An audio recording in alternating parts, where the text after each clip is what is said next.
welcome everybody to the first and potentially the last Hex Press live play. We'll see how it goes. We're here playing through Kavlov's Sanctuary, coming soon. Well, it's already been out in Morkborg, but it's coming soon in Old School Essentials form, and that's what we'll be playing tonight, the Old School Essentials version. Before we get into the game itself, why don't we go around and introduce ourselves? I assume we all have to see the same layout. So we go, I know I'm in the top, well, my top right might be your top, whatever, but Brother Dirge, do you want to introduce yourself personally and then your character? Sure. Good evening, everybody. My name is Jason, longtime RPG enthusiast and game collector. Doing a lot of play testing lately with different content creators, and as long as I'm playing or GMing, I'm happy. Awesome. Well, great to have you. And who are you playing tonight? Tonight, I am playing Brother Dirge. He is with the Guild of Morticians from Mi'kmaq and is the Flesh Reaver in the group, one of our showcase classes. Excellent. Jean-Luc, you want to go next? Yeah, absolutely. Hi, everyone. Thanks for joining us. And of course, thanks for everyone here who's joined us. Daniel, Monkeymoto. Of course, we've got Dirge or Jason, Todd. My name is Jean-Luc, and I'm the, I guess you could say, the owner, the proprietor of the Dungeon's Key, and the author of Kavlov Sanctuary. And today, I'm pleased to be showcasing the Mycotic Fiend class. And so I'm playing as Trollgar. The Mycotic Fiend is a character class, essentially, that is made up of fungus, of parasitic fungus that has taken over the body of its host. So that's what I'm going to be playing tonight. Awesome. Daniel, you want to go? Oh, yeah. Hi there. I am Daniel. I am playing Gumar, the skinned bastard. And you will refer to me as Bastard Gumar. I'll make a note. Got it. Yeah.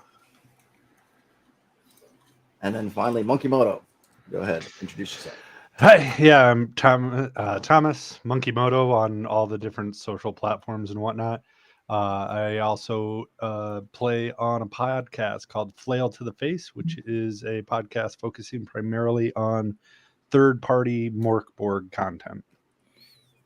Excellent. Yeah, and tonight I am playing Drax, the degenerate cannibal. All right. Taking some notes here, the names. So you guys, I got a little bit of a backstory for you guys. Nice. Let's see. Yep. So you got all come to the sanctuary. So Kavlov Sanctuary is a place where folks come to grieve, to undergo and to do rituals of bereavement for loved ones they had lost. So you guys had all come as sort of a caravan of pilgrims a while back to undergo the various rituals. Who, if you'd like, and I have a table to help out here, but I'd like to go around and each one of you can decide which person in your life are you grieving the loss of and how did they die? Brother Dirge, you want to take a stab at it? I also have a handy little table I made up of who you might have lost and what their generic cause of death is if you need a hand, or if you just prefer the dice. Sure. With Brother Dirge being with the Morticians Guild, I believe he would travel to Kavlov Sanctuary to study the rituals involved in the internment, in the funerary ceremonies. All right. What about you, Jean-Luc? What's your character? Who's your character mourning? I like to think that I'm mourning the loss of my previous host. It's someone that I was, I'd taken over and grown quite fond of for quite some time. But, they died of dysentery on the way to Kavlov Sanctuary, where I'd planned to meet with and learn more about some of the strange going-ons of the village. Oof, dysentery is tough. What about Bastard Gumar? Who did you lose and how? Bastard Gumar is here lamenting the loss of their dog, the dog Kelly. They're not actually dead. They just didn't like me anymore, so they left. But I like to believe they're dead. Real bastard. And finally, Monkeymoto, who did you lose and how? Drax lost his twin sister, Draw. She was kicked in the head by a mule, and he still carries one of her eyes, the one that got kicked out of her head, in a small ceramic jar. Oh, Oh, cool. I love that. All right. So you guys have been here and either taking part in the rituals themselves, or as Brother Dirge, you've been observing the rituals. But over the month, using sort of a lunar system of doing everything, you guys had kind of bonded together. You guys came together. You had been in all the group rituals together. Your apartments were near each other, so you guys had grown kind of bonded. You've grown together as a group. Now, the rituals themselves have ended. You've gone through and done the final ritual, but you found yourself kind of loath to leave. That you felt like there was still something for you to do, and you were sitting in sort of the little kind of shabby square of the sanctuary, just taking in the morning sun, when a messenger runs in and summons you to the master of rituals.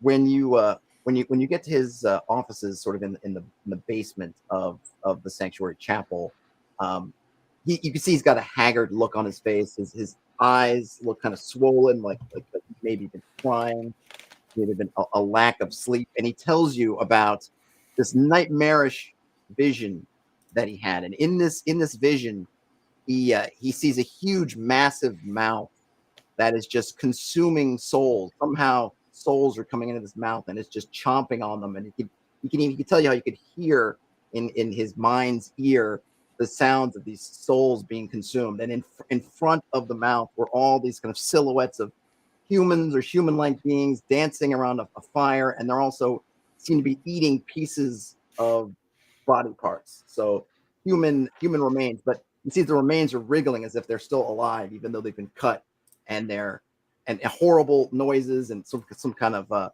just screaming and weird sounds, and it's frightened him greatly. But he seems to feel that you guys are somehow related, like his vision relates to you. And then each of you, just as he's rattling off his nightmare, realizes that you guys had dreams of your own the night before. Lots of mouths, you're in a void, and lots of mouths, they're gibbering and they're talking, and you can't understand what they're saying, and yet the voices still horrify you. And you see these folks, the ones who you may have lost or just discarded, like the dog, you need to be getting absorbed into these mouths and destroyed, and other things just being sucked into these mouths and being consumed, all while they're chittering and chattering and talking to you. So the master of rituals, him speaking of this dream, seemed to ignite this memory in your own minds that you had forgotten. Somehow you had slept and had forgotten that you'd even had that dream. But now that he has mentioned his vision to you, it in the full color of it, it kind of floods back into your mind, this horrible thing that you guys had each experienced in the night. Well, go ahead. This is of no consequence. I've had similar images just this previous evening. I'm going to agree, because your dream kind of sounds like last year's family reunion for me. That's quite a family. Anything Yes. from the other two? I too have seen these visions in my mind's eye. At least my host has. I lived these experiences through the psychic connection. It was quite disturbing to relive and see visions of a host that was never even tied to this host before.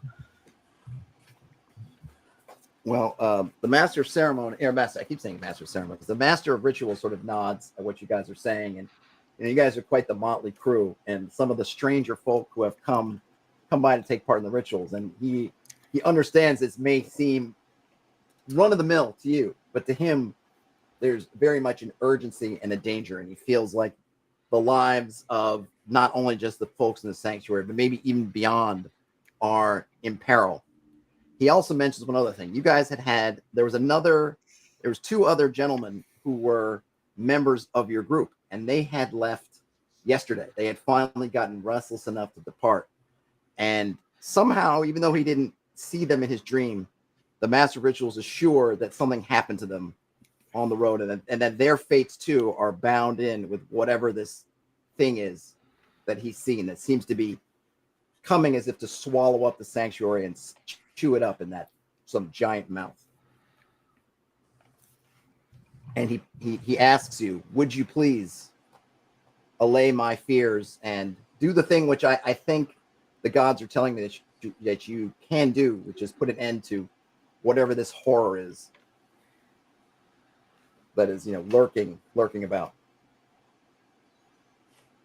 It could be with powerful magics and rituals such as these that certain doorways are opened and connections are made.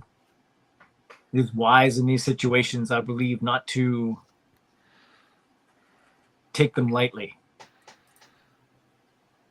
He nods. He definitely seems to agree with you there. And then I concur. that there are some doors that should not be opened. Correct. And if it is their souls that are being taken, then the dead are not being laid to rest as they should.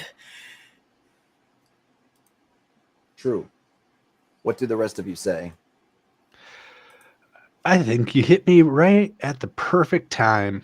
I was just starting to get a little antsy anyway, and this is going to give me a little bit of an output for some of that restless energy. You could certainly appreciate that. If I didn't know any better, I would say you're looking a little peckish. Yeah, if we can find a couple snacks on the road, I'm not against it. Bastard Gumar, what say you? Well, Lumar hasn't said much because their dream was actually kind of a pleasant one. Having not, no love for the dog, but realizing that now that this was actually a bad dream, they were kind of, we should take care of this. Dreams can be dangerous, as I've learned from my time with the hideous elves.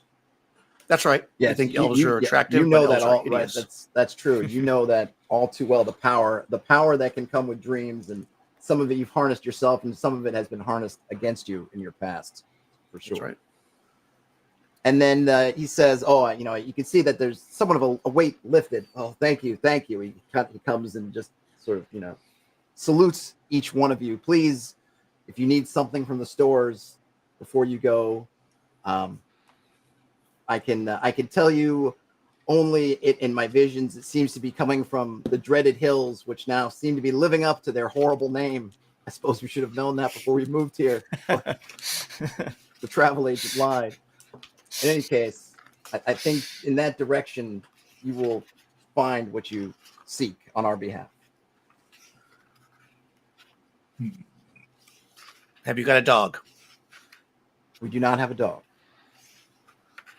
I need nothing then. He looks at you just gotta- quizzically and says, "So be it." You're just gonna show up with a new dog. Just Drax That's is going to revenge. turn to Bastard Gumar and just like, you really been around elves? Oh yes, they're quite hideous. Yeah, All tall and thin, glowing. I generally find them a little stringy and gamey. So Yes. good to know I have a fellow companion, and I like clap my hand on his shoulder. We don't have to. Ouch! I don't have any skin.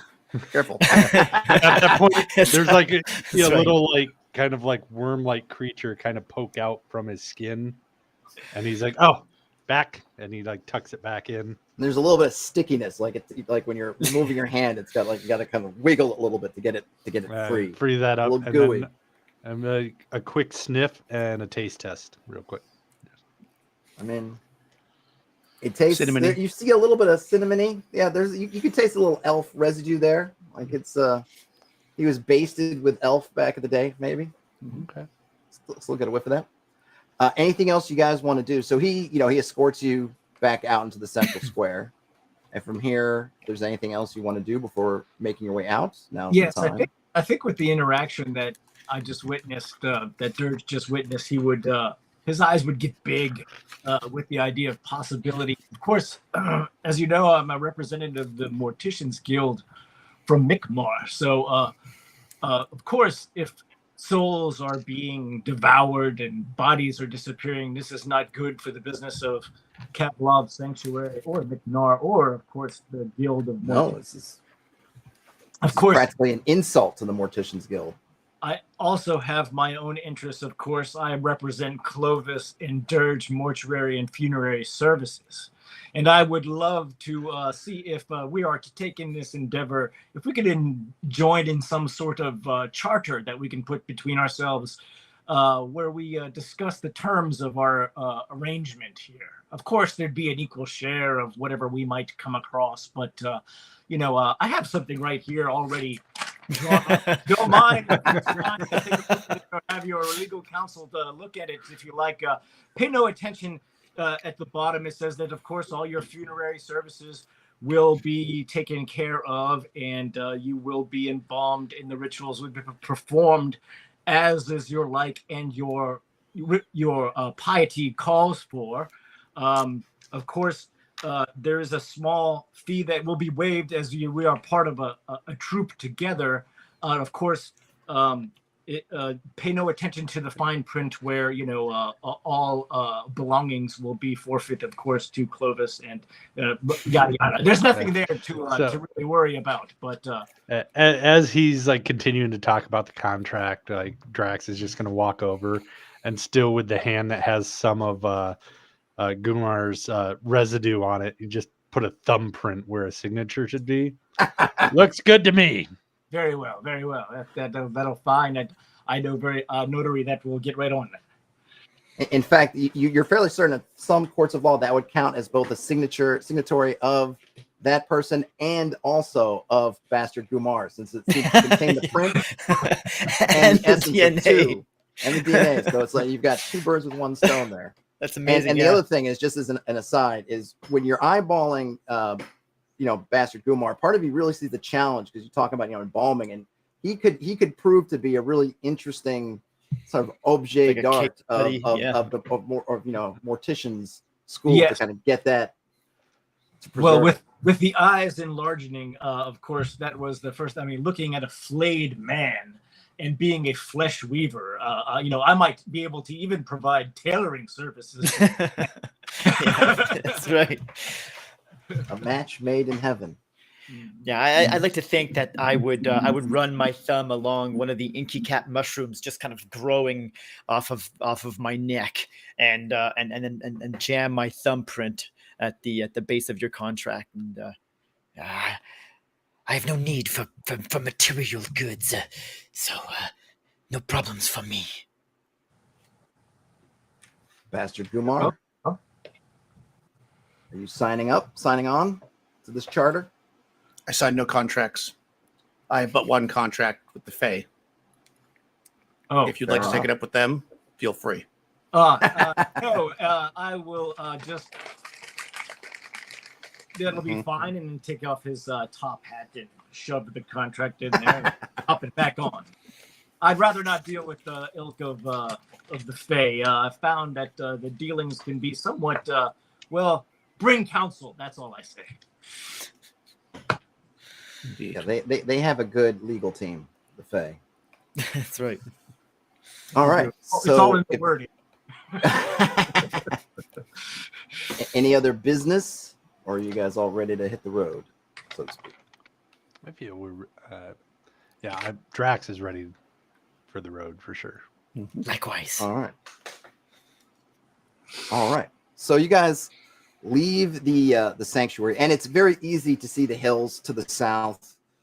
There's the road that leads into the sanctuary itself, and it's kind of at a little bit of there's sort of where two roads merge, where the sanctuary comes into the main road and the main road curves off. But then if you're looking south beyond the road, since the road runs east-west, you can see sort of a fair grassland, and then you can start to see the mounded shapes of the hills beyond. So you can see something in the distance. It looks like a sort of, you put your hand over your eyes. Looks like you can see a single dark shape, like a horse grazing out there in the middle of the grass. But other than that, the plains, the grasslands seem to be quiet. and empty this morning as the sun is just going over the tops of the forest trees. Someone has appeared to have lost their horse. Can we tell from here if it's saddled or bridled? Or It looks like it is wild, and it just looks like it's standing there, its head slightly dipped down into the grass, and it's just seems to be sitting there. Nothing else around that you can see. Is it is it near along water? our current course? It is pretty much, I wouldn't say directly south, but yeah, you could pretty much pass up to it and continue on a southerly path towards the hills if you wish. Is it near water? You don't see any water.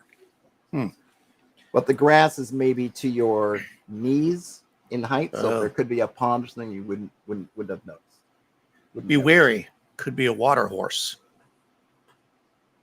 A what? The fae are everywhere.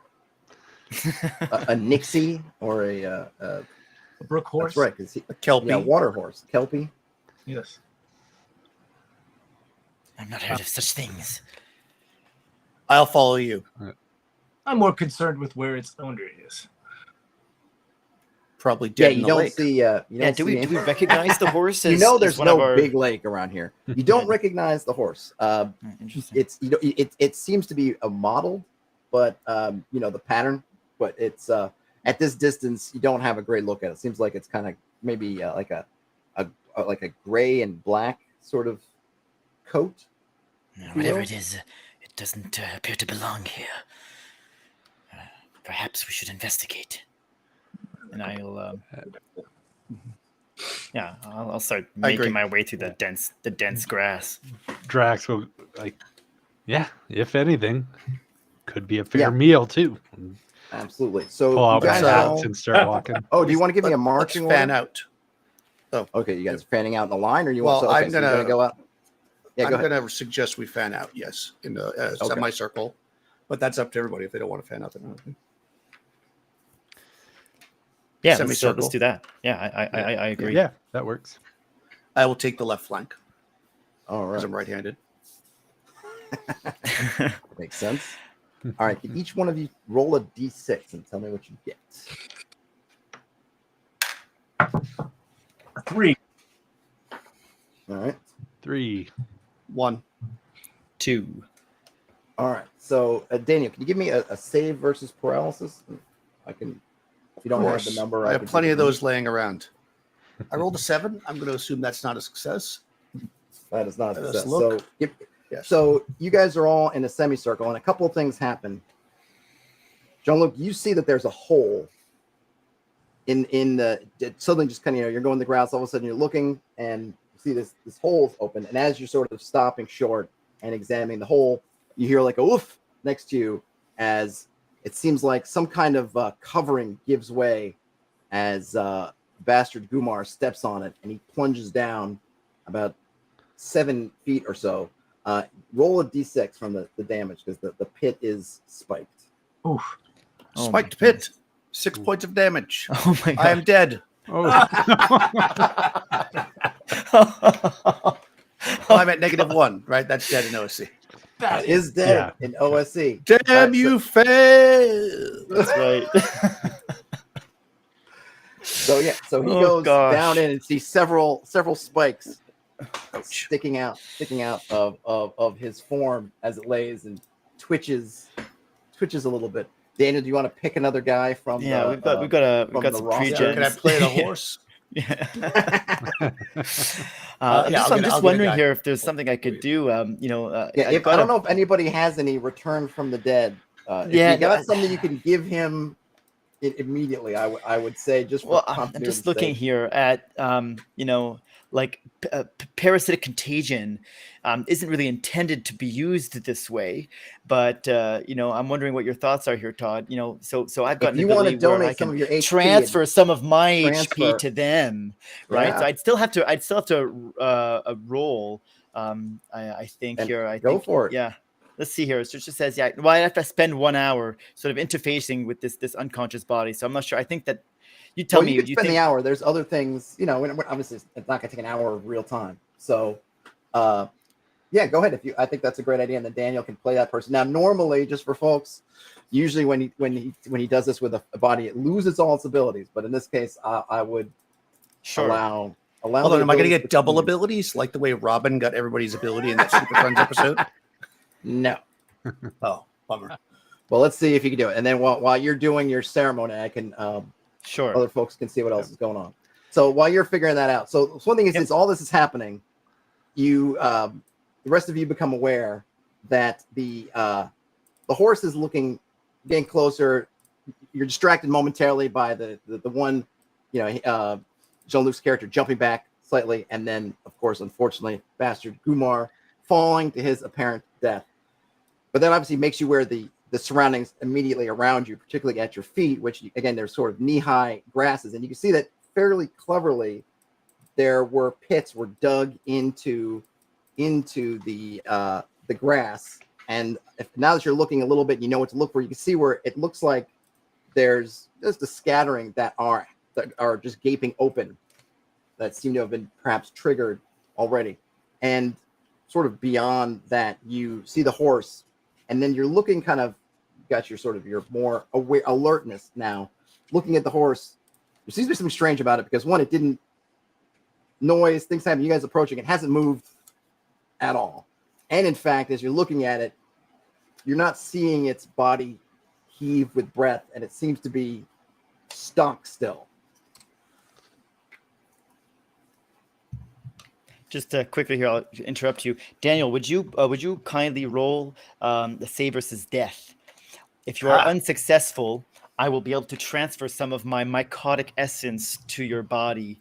And usually you'd be under my control, but by all means, I think it would be perfectly fitting for you to continue using this character if you fail. I failed. Is fail good Excellent. or bad? That's good. So for you, so in this case, I've got 5 HP. I'm going to transfer 2 HP to you of mine. So I'm going to drop down. So I've got So you have a max. 3, and he'll I've have got 2. 3 out of 3. But if you were to die again, I can try to recover some of that.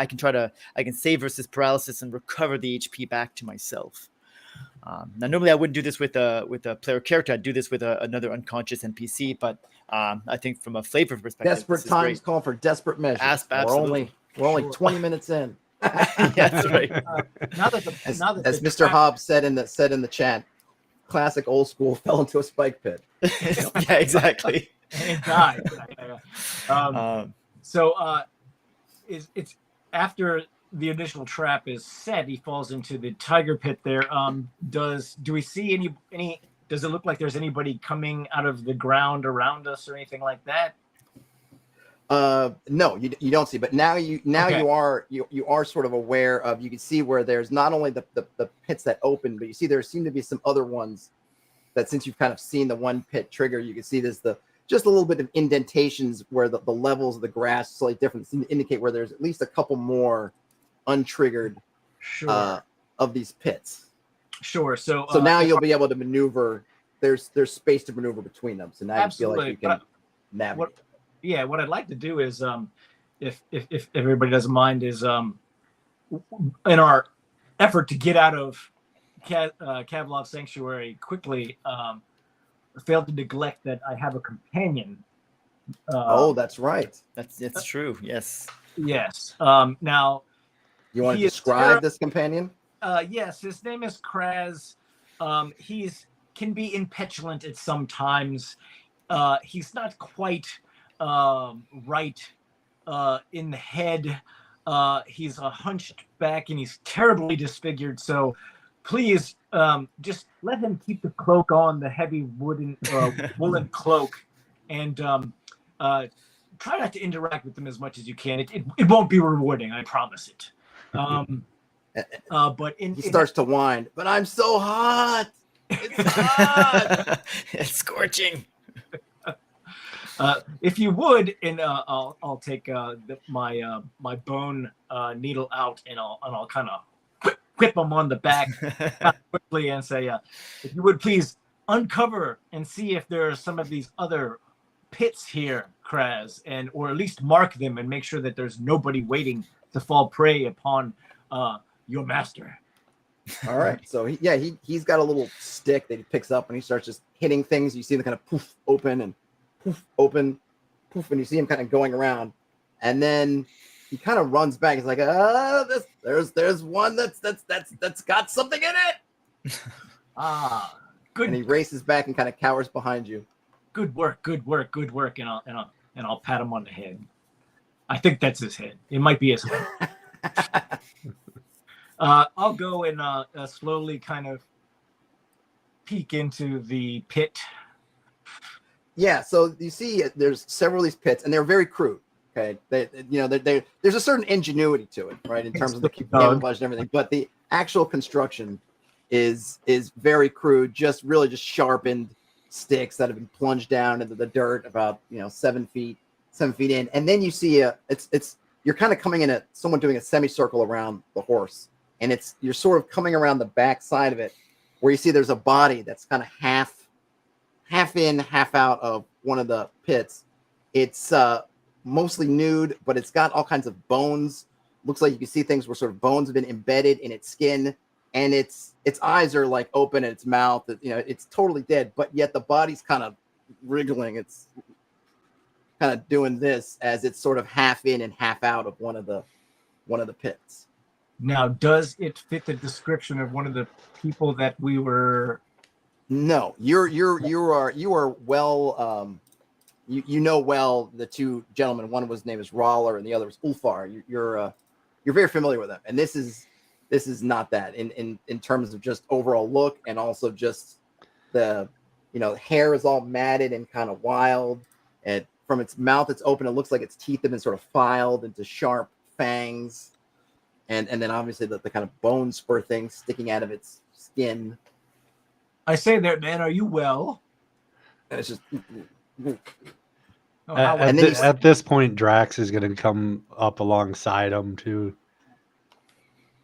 You think we should get him out of there? One moment. I'll take the bone knife that I have, which basically looks like a large crochet needle made of bone,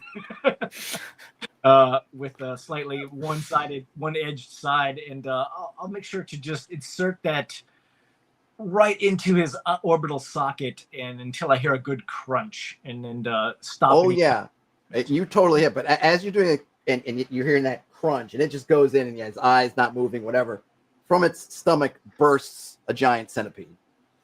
Oh God! Let's get an initiative going here. Oh jeez. Here we go. Are we going to do individual initiative on this or group? Or you guys can pick. You guys can. We could do group. Group is good. Yeah, it's totally fine. So who wants to roll? And I'll roll for the. I'll go ahead and roll then. It's the D6. Yeah. Yep. Oof, I got a 4. a 1. 4. The centipede's got a 4. Don't let me roll. All right. Let me see how many there were. Mowing down on this meal. Oh gosh! Of course, I rolled 4. 4 giant centipedes. Oh God! I think we got to get out of here. Let's see. Where are the giant centipedes? Insect swarms. Okay. So where are you guys located? So obviously, Brother Dirge is kind of up front. Right. I'm Monkey down. Moto. You were coming up the I was probably just about right next to him. He's probably looking over my shoulder, licking his chops. Yep. All right. Let me just find the giant centipedes here. I was not expecting it so fast. Okay. Oh, there it is. All right. So I'm just gonna roll. So there's 4 of them. I'm gonna roll some dice. Evens. It's Brother Dirge. It's not. Where's that? I got some dice here. All right. I'll just roll these 2 to start. Oh, I got 1 of each. All right. So the first 2, they come slithering out, and you can see, and maybe you kind of. Monkey Moto, you sort of understand the sort of primal urge. They almost can sense that you might be coming for their meal. So they're taking you guys as threats. So here they come. The first one. They're not wrong. He misses. First one snaps at you and misses. Oh, they both snap. So the first 2 go after Monkey Moto's character, and they both miss. And then Brother Dirge. That's a a hit, and then a miss. One hits, and what do they do? No, I don't think I would have had my shield at the ready doing what I was doing, so I actually would be at 12 on that one. Oh, okay, it would have hit anyway. I think I rolled pretty high. Let me roll, and they does only 1 point of damage. So it bites at you is not particularly effective, and they kind of come out onto the flat ground, and you see that as they're coming out, the corpse just slides down the side into the pit. So you guys are up. You can choose the order and what you guys do. What do you do? Well, I'll extract my bone knife, and I think I'm just going to reel back, backpedaling on the ground away from the pit itself. Yeah, I'm going to pull back as well and just say, Careful, these things can be quite deadly. Yeah, though you're still in your ceremony, but they're not nearby to you. I hear so you. Your ceremony Okay. should be still. So it's be just going on, it's just these two that are jumping it's just into those initiative. two. Oh my You gosh. guys are still okay. You're backpedaling. Are you attacking before you backpedaling, or are you just backpedaling? Because you can give it a stab before you. Okay, I'll give it a swipe. I'll give it a swipe with the bone sewing needle, which is actually a weapon for me. Yep, go for it. That is. I think I had their armor class is 9 or 18, I guess, so they're not terribly hard. Right. So I have a 9. Nice. Okay, I think that's a hit. So roll for damage. D4.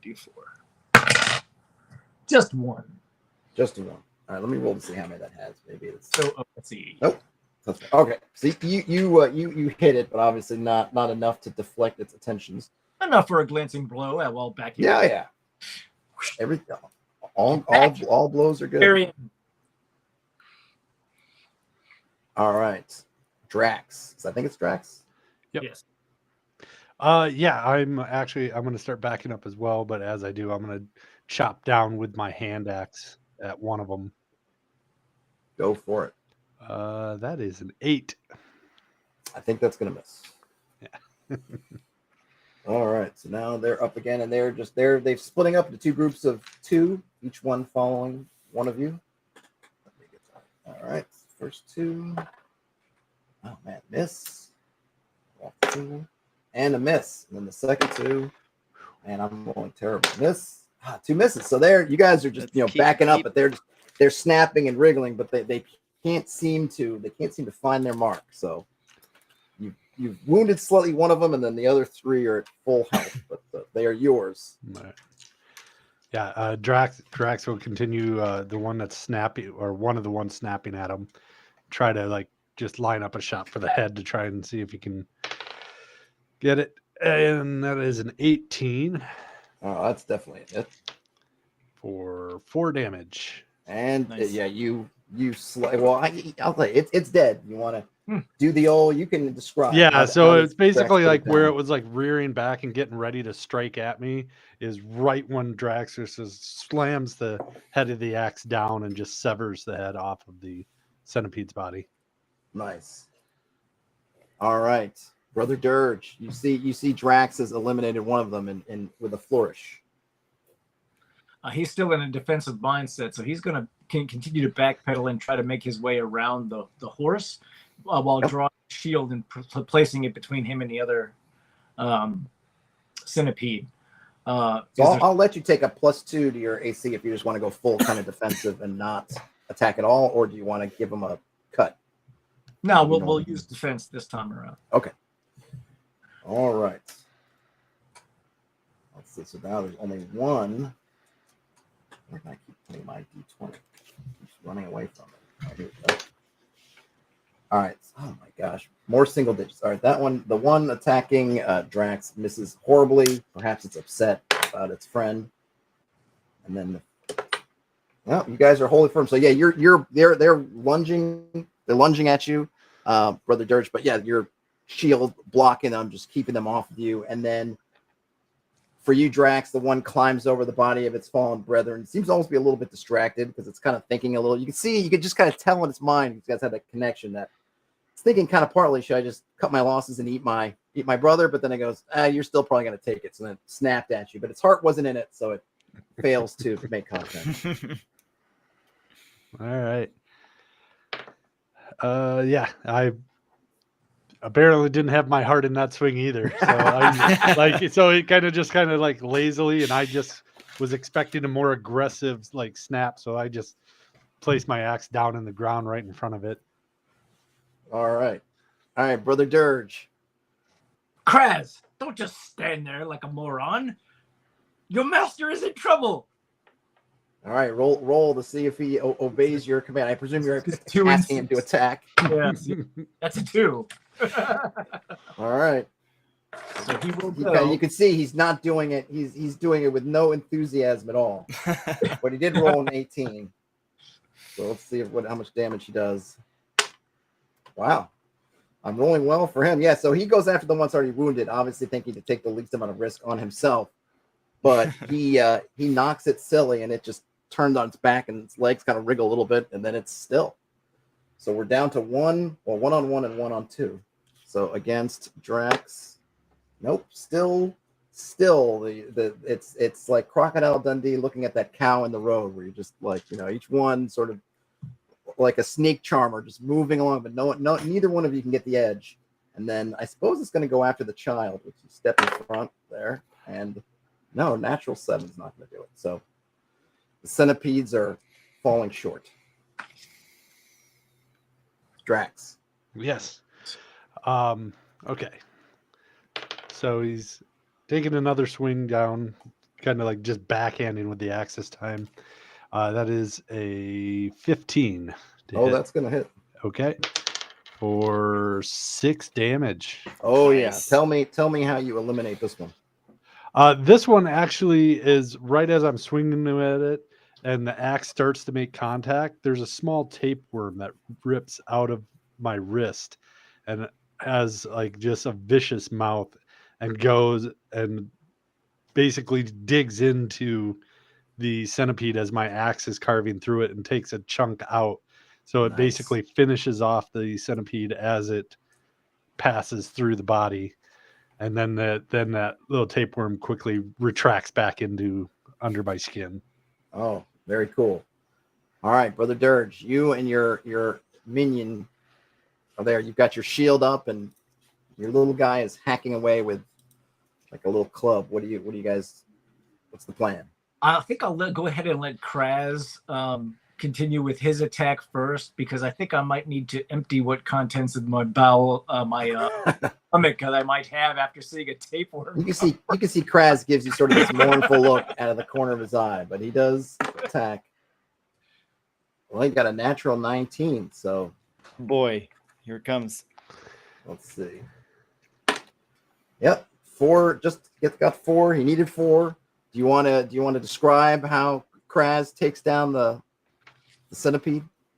Yes, he has a dagger, but I believe he just kind of, as he goes to lunge for it, and then suddenly he stops, and then he just kind of, like a snake charmer, except in this case a carrion centipede, he reaches out and grabs the top of it, and then he starts to pluck the many legs off of it until it just kind of stops sleeping. But he starts giggling and laughing, and he seems to enjoy it very much. Yeah, he gets way too much joy out of plucking the legs off. But he does say, like, just like you did to me, Daddy. Oh God. All right, the fight is over. So the sort of dark ichor of the centipedes runs into the grass. One thing, Brother Jersey, you can see is you were sort of backing around. You can see now where an area that was hidden from you before, the grass is sort of flattened, and you can see there's kind of a trail made that's trailing off in that southerly direction, definitely toward the hills. We have a beaten path here. And then I'd like to think at this point, I wrapped up. Yeah, my I assume there could ceremony, be. Or again, it says it takes an hour, but I mean, maybe they're cleaning themselves off. I'm not sure how long it took them to. Is there anything else you guys want to do? At this point, Drax is actually going to go back over to that pit where those centipede burst out of that creature. Yeah, and he's taking the head of that creature, and then with his axe, just kind of like cracking it like a can of sardines, and he's just going to slowly start eating the brains. Oh yeah, it's Yes. definitely a man of some kind, not a very cultured human. Okay. It's definitely human, and it smells pretty badly, but that doesn't bother you. Yeah, it doesn't bother me. You at all. I have an ability, Grave Mind, where I'm spending basically 10 minutes just slowly ingesting this person's brain. And Do you have to make a roll, or is it? I can't remember. Doesn't say anything about a roll. Okay. So the question I'm going to ask is basically, where did this thing come from? Okay, well, so you ingest its brains and you're thinking of this question, and you can see kind of in your mind's eye a whole troop of these guys coming out of somewhere dark into the sunlight. You see them put a hand in front of his face a little bit till they get accustomed, coming over and setting up this whole contraption that you can see. The pits were already there, but you see some other ones had drug over this horse, and they sort of stake it into the ground. And actually, some of the ropes that you guys had seen connecting the bridle actually seem to also make it work like a very rude marionette. And a couple of them lay down and kind of pull on the ropes a little bit, which would make the horse's head and neck sort of bend. And then it's that kind of vision fades a little bit, and then you see your two countrymen, your two friends, Ulfar and Rallar, come over, looking. Obviously, you can see them kind of making sounds like they're trying to see if the horse will come, like kind of call it over. And then Rallar falls into the pit. You see him sort of disappear from view and scream in pain. And then the rest of them jump up and just mob Ulfar and quickly take him down. And then you see that as they were taking him away, Ulfar was able to turn and stab this one here with a dagger that he'd had kind of concealed, and that's where he fell, bleeding out, sort of sliding halfway into the pit before it goes black. After that vision, I'll turn to my companions. I'm going to assume the ritual is probably wrapping up. Yeah, and kind of motion like. So that path that we saw, like in the grass being slightly matted down, is like the direction that I saw them being taken. But it seems our companions are just at the end of this path. I have a feeling we're going to see a cave. You mean to tell me that the creatures who did this set a trap? I see. Yeah, and it seems to be quite daring, because this area is fairly close. I mean, they're not the hills are not far from the sanctuary, but this is particularly, in a sense, insulting to the sanctuary, because it is really within pretty fair view. I mean, you could look back and you are not that far. So it was clear from your vision of your friends approaching that they had no idea they were in such, present danger. When they came, because they were they weren't armed, they didn't have their weapons out. They were clearly at a sense of ease, just thinking that they were going to presumably pick up a spare horse, and the rest was the rest. Okay. Brother Dirge, one thing you do note, so you found that path. You also find some flecks of gold on some of the tips of the grass. That obviously, the grass is green and you see the gold there, and you can touch it. It definitely seems like either gold paint itself or something. It's some kind of paint or pigment that has a gold-like color and has that same kind of shimmer and texture. Mm-hmm. So we actually do have a horse corpse there, correct? You do. Yep. Okay. I'll go back over to the pit now. The ritual is going on, and he's the ritual's finishing. His thing, I believe, takes a turn. I have it takes about 10 minutes, so I basically just happily I'm like a kid with his little bucket of popcorn and just like While they're doing that, I can take 10 minutes to gather some spools of sinew and some flesh for my absolutely. I think you roll to see how much you get. Am I recollecting correctly? 3 and 6 chance to collect 1d2. And I got a 6, so I didn't get anything harvested this time. Too bad. Yeah, the you cursed from the centipedes anew because obviously they found those sinews to be the most delectable and it was one of the first things that they chewed up. That's why from the inside out, they From the inside out. Yeah, would we be able to do the same thing with the horse carcass? You absolutely can check. You're not sure, but go ahead and check it out. Sure. So And that's a 3. all right. So yeah, Nice. you were able to get some sinews out. All The other right. thing you notice as you're really, because you kind of have to, you sort of push the horse over so that you can really get to it, is really deep into its neck that you could almost barely see it. There, it looks like you can just barely see the hilt of a knife, and the hilt it first even seemed like it was sort of camouflaged because the hilt also looks like it's made of bone, but as you're really digging in there getting these sinews out, you can see that it's not like a broken bone from the horse that came out of the side of its neck, but it seems to be from an implement of some sort. Mm-hmm. Now, with my flesh weaving knowledge, would I recognize this as a tool that would be used for, I guess either butchering or for myself? Like I'm going to go ahead and go into the skull. I see we're going to be at odds here for brain matter because that is the number one thing I can use to tan flesh with. So I'll be taking the brains from the horse and placing that in a container because it's the most fatty substance I can think of to tan flesh with. So. The knife it's weird because it is both sort of seems primitive and ornate at the same time, but it seems something that it's in a sense too delicate for kind of like cutting through bone. This is not like a butcher's knife. It does have a serrated edge, but it feels like it's not a workman's knife. Okay, I'll take that. All right. Yep. Bone knife.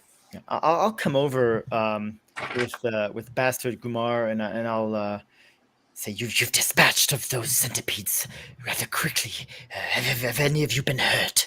I could spare some of my shroomy gills for you to consume and regain some of your sustenance. I'm just putting like the last 2 fingers of brain into my mouth, and it's like, oh, I'm okay. You may want to check out Brother Dirge, but I'm good. I'm good. He's got terrible brain breath. I will be fine, brother, but it looks like yourself and the bastard might need some further attention. Yes, Looking a little peaked. Yeah, that's Sure. right. Unfortunately, I'm at my maximum HP, unfortunately. I wish I hadn't had to give away so many at the start of our adventure, but This sun must be bleaching your brain. I don't understand a word of what you're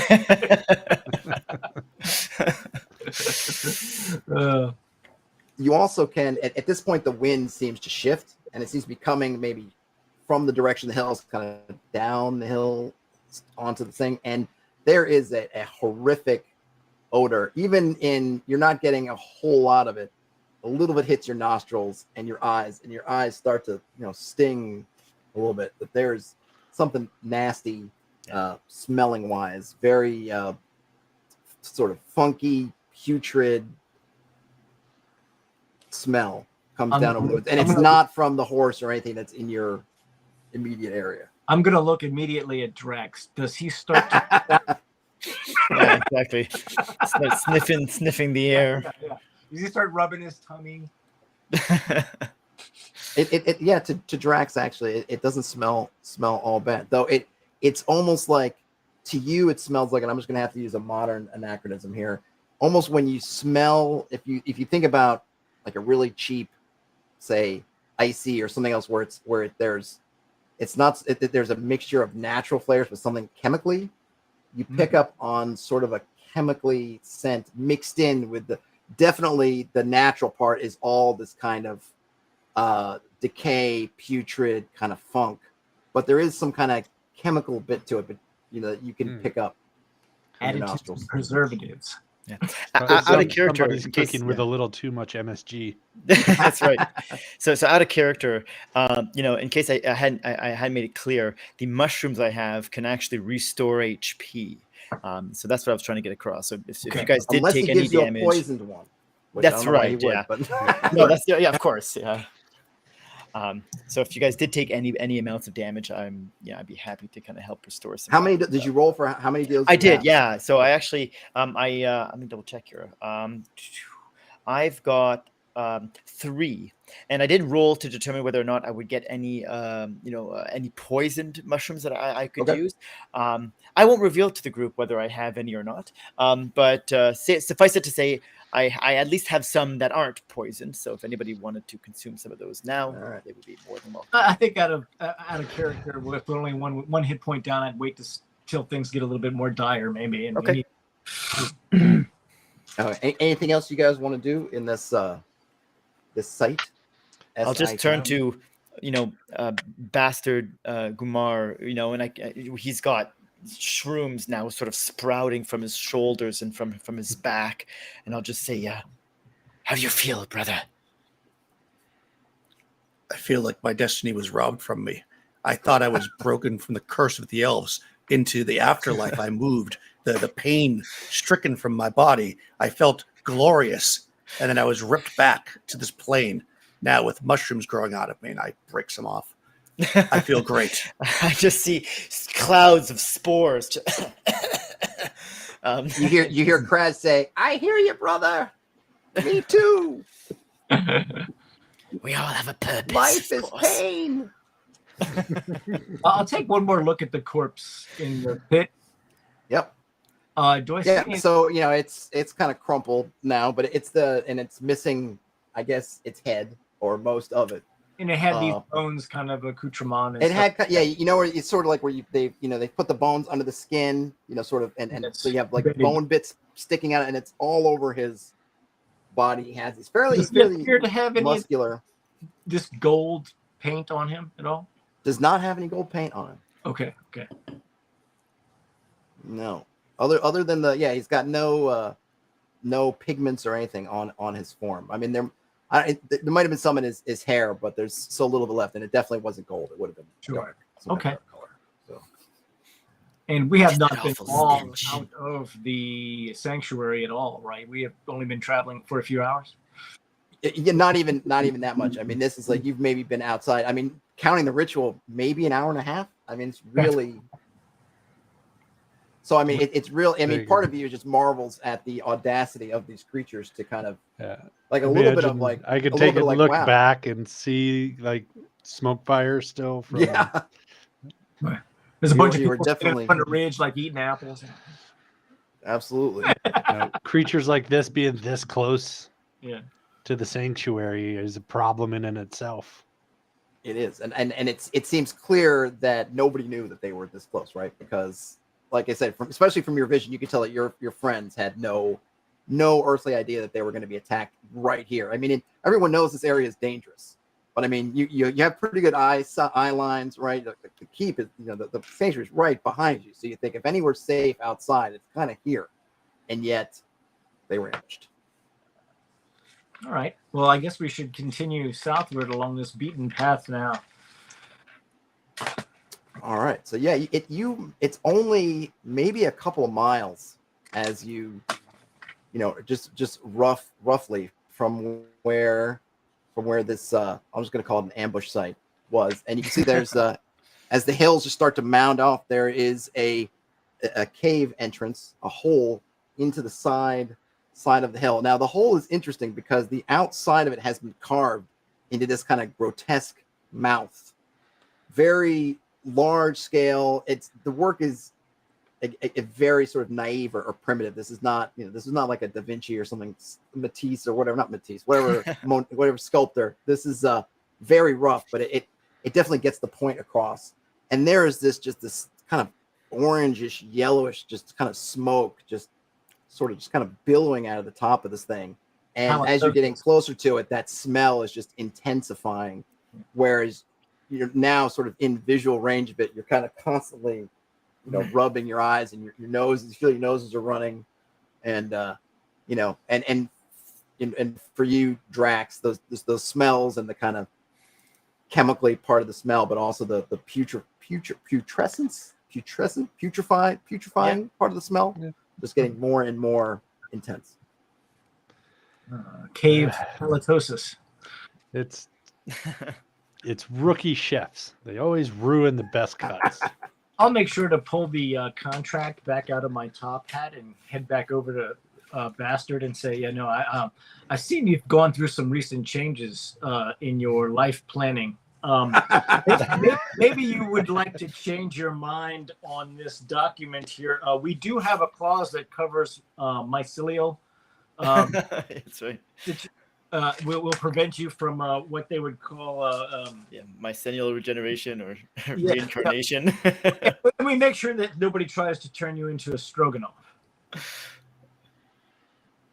I would raise my eyebrows, but I have no skin, and then I walk away. Well, you can raise the skin parts. Right. It's, Yeah, that's right. it's a little bit. It's more subtle. Nobody more eyebrows. subtle than you wish. Is the smoke coming out of the mouth? It's just a mouth, right? It's not a whole face. It's not a whole face. It is just the mouth. Okay. And yes, smoke is like just there were dreams of people entering a mouth. Right. Does that? Yes. I think this might be it. Though in your guys' nightmares, the mouths were moving and it weren't made of stone. Well, in terms of the imagery, yes, this is not exactly the same thing, but dreams are as they are. I'm gonna get down, kneel down and pull up my tinderbox and light a torch. All right. Partially because I'm hoping you'll keep lit. the smell away from my face, but also because we're going to go into the dark. Yeah. Yeah, And again, out of character, one of the things that is unique to the Skin Bastards is their ability to kind of cross over into the dream world as well. So I imagine that you might intuit maybe a little more from those dreams than say someone like either Brother Dirge or Drax or I could, in fact. So. Brother Dirge has a black candle that sits on the brim of his top hat that he lights up, and it also has a polished bit of metal behind it, like a doctor would use or would wear on their brow to increase the light amplification. All right. We got 2 light sources. Do you guys want to establish a marching order for me? Who wants to be in front? I will be last. I will be second last. Brother, What's your character's name again, Jean-Luc? I don't think I wrote it down. It's I believe it's Gumar. No, that's someone else. I'm Trollgar. Trollgar. All right. Yes.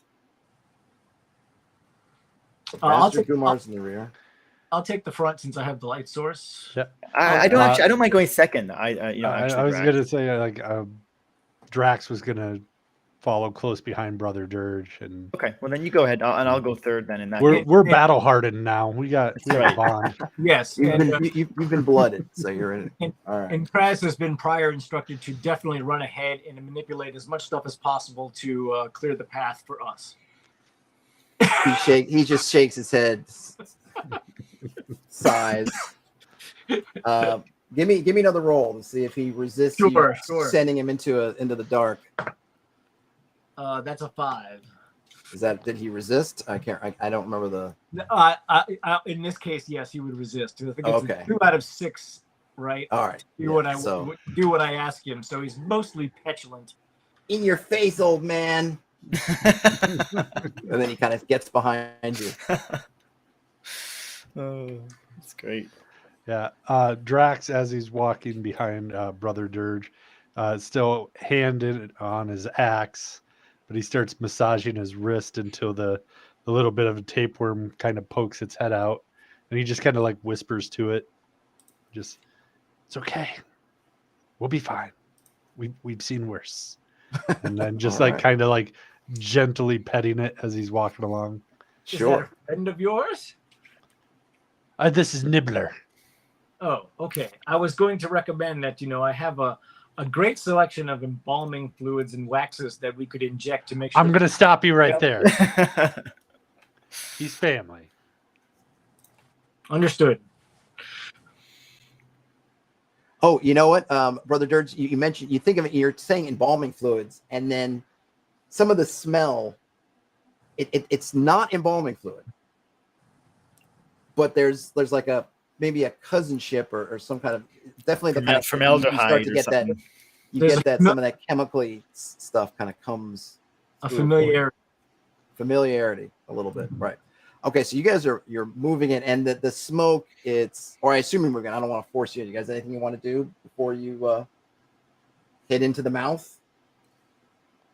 I'm not wanting to push you forward before your time. Or are you guys ready to move in? If there is smoke there, I think I'll try to cover my face just to try to filter out some of the nastiness. Okay, that's actually good. Just to mention that. All right. Anybody else do anything like that? Yeah, once I see Brother Dirge kind of like mask up a little bit, we'll take a tear off a part of my like jerkin and just cover my face as well. What about Trollgar and Gumar? Do you guys mask up, so to speak? Cover up your mouths and nose? Go Go ahead. Yeah, so I'll just say that. I don't think that I probably wouldn't. Just that it's one of those things that as a parasitic fungus, I just kind of I don't think too much about. That would Bastard Gumar would be kind of in the same boat. A little bit, yeah, but I mean, if you want to put it that way, I mean, it's your call there, Gumar. Yeah. I'm going to say that I don't. Maybe I'm just trailing a little bit further behind, and so as you guys go in, I probably don't think I would have noticed that, and so I'll just kind of head in behind you. And what you may notice though is that as Dirge moves inward, he'll start to. He has a short sleeved, like long black jacket that he wears, but he's got these big puffy white sleeves that he starts to roll up, and then start to tie off with black ribbon up at the upper arms, and then starts to pull on these, it would look like latex gloves today, but it would probably be like lamb bladder or intestine or something that he's made these very fine, thick, snaps them on. It looks like he's getting ready to go to work in some grim fashion. Nice. So you enter the mouth, and Brother Dirge, you can see that it literally is formed inside. They took some care to make it sort of mouth-like, so it comes down in almost a crack for the throat, and you find that you're going to have to, if you want to get in there, you're going to have to kind of crouch and crawl for at least some distance, and all the smoke is coming out of that, and from that little hole, it's completely just blind. It's thick with this smoke, whatever it is. Okay. Are you getting down to crawl? Yeah. Jump check. The black candle that I have doesn't extinguish unless I extinguish it, I believe is how it works. So I will take the top hat off and I'll push it ahead of me so I have a light source. Before you go in, brother, I'll walk forward with the torch, and I will. I'll once again raise what my eyebrows used to be, and I'll just toss the torch into the hole first. Yep, and I will walk back quickly. Absolutely. So you can. It's almost hard to see because all the smoke, but there's definitely a longish. In fact, the torch does not get to the end of it, but it's just a very narrow, almost crack that's been sort of shaped into a sort of a round, smallish hole that just motors on into the darkness. But you don't see anything looking back at you or anything. It appears that other than the smoke, there's nothing, at least within the light of the torch in this. Sure. Carry on. I'll go ahead and push it ahead of me, and these things happen. Sometimes you got to crawl through a hole. Very nice. All right, so, yep, you're. Any issues getting through there with a shield? You kind of have to put the shield sort of on. You sort of have to. You won't have it in front of you, but you don't have to lose the shield. I don't have to leave or it anything like that. No, right. You don't have to. That's the only thing I could think that would be cumbersome in a small hole. Yeah, that's right. Yeah. Just having a shield on your back. A space, yeah. Okay. So after a distance, you come into a.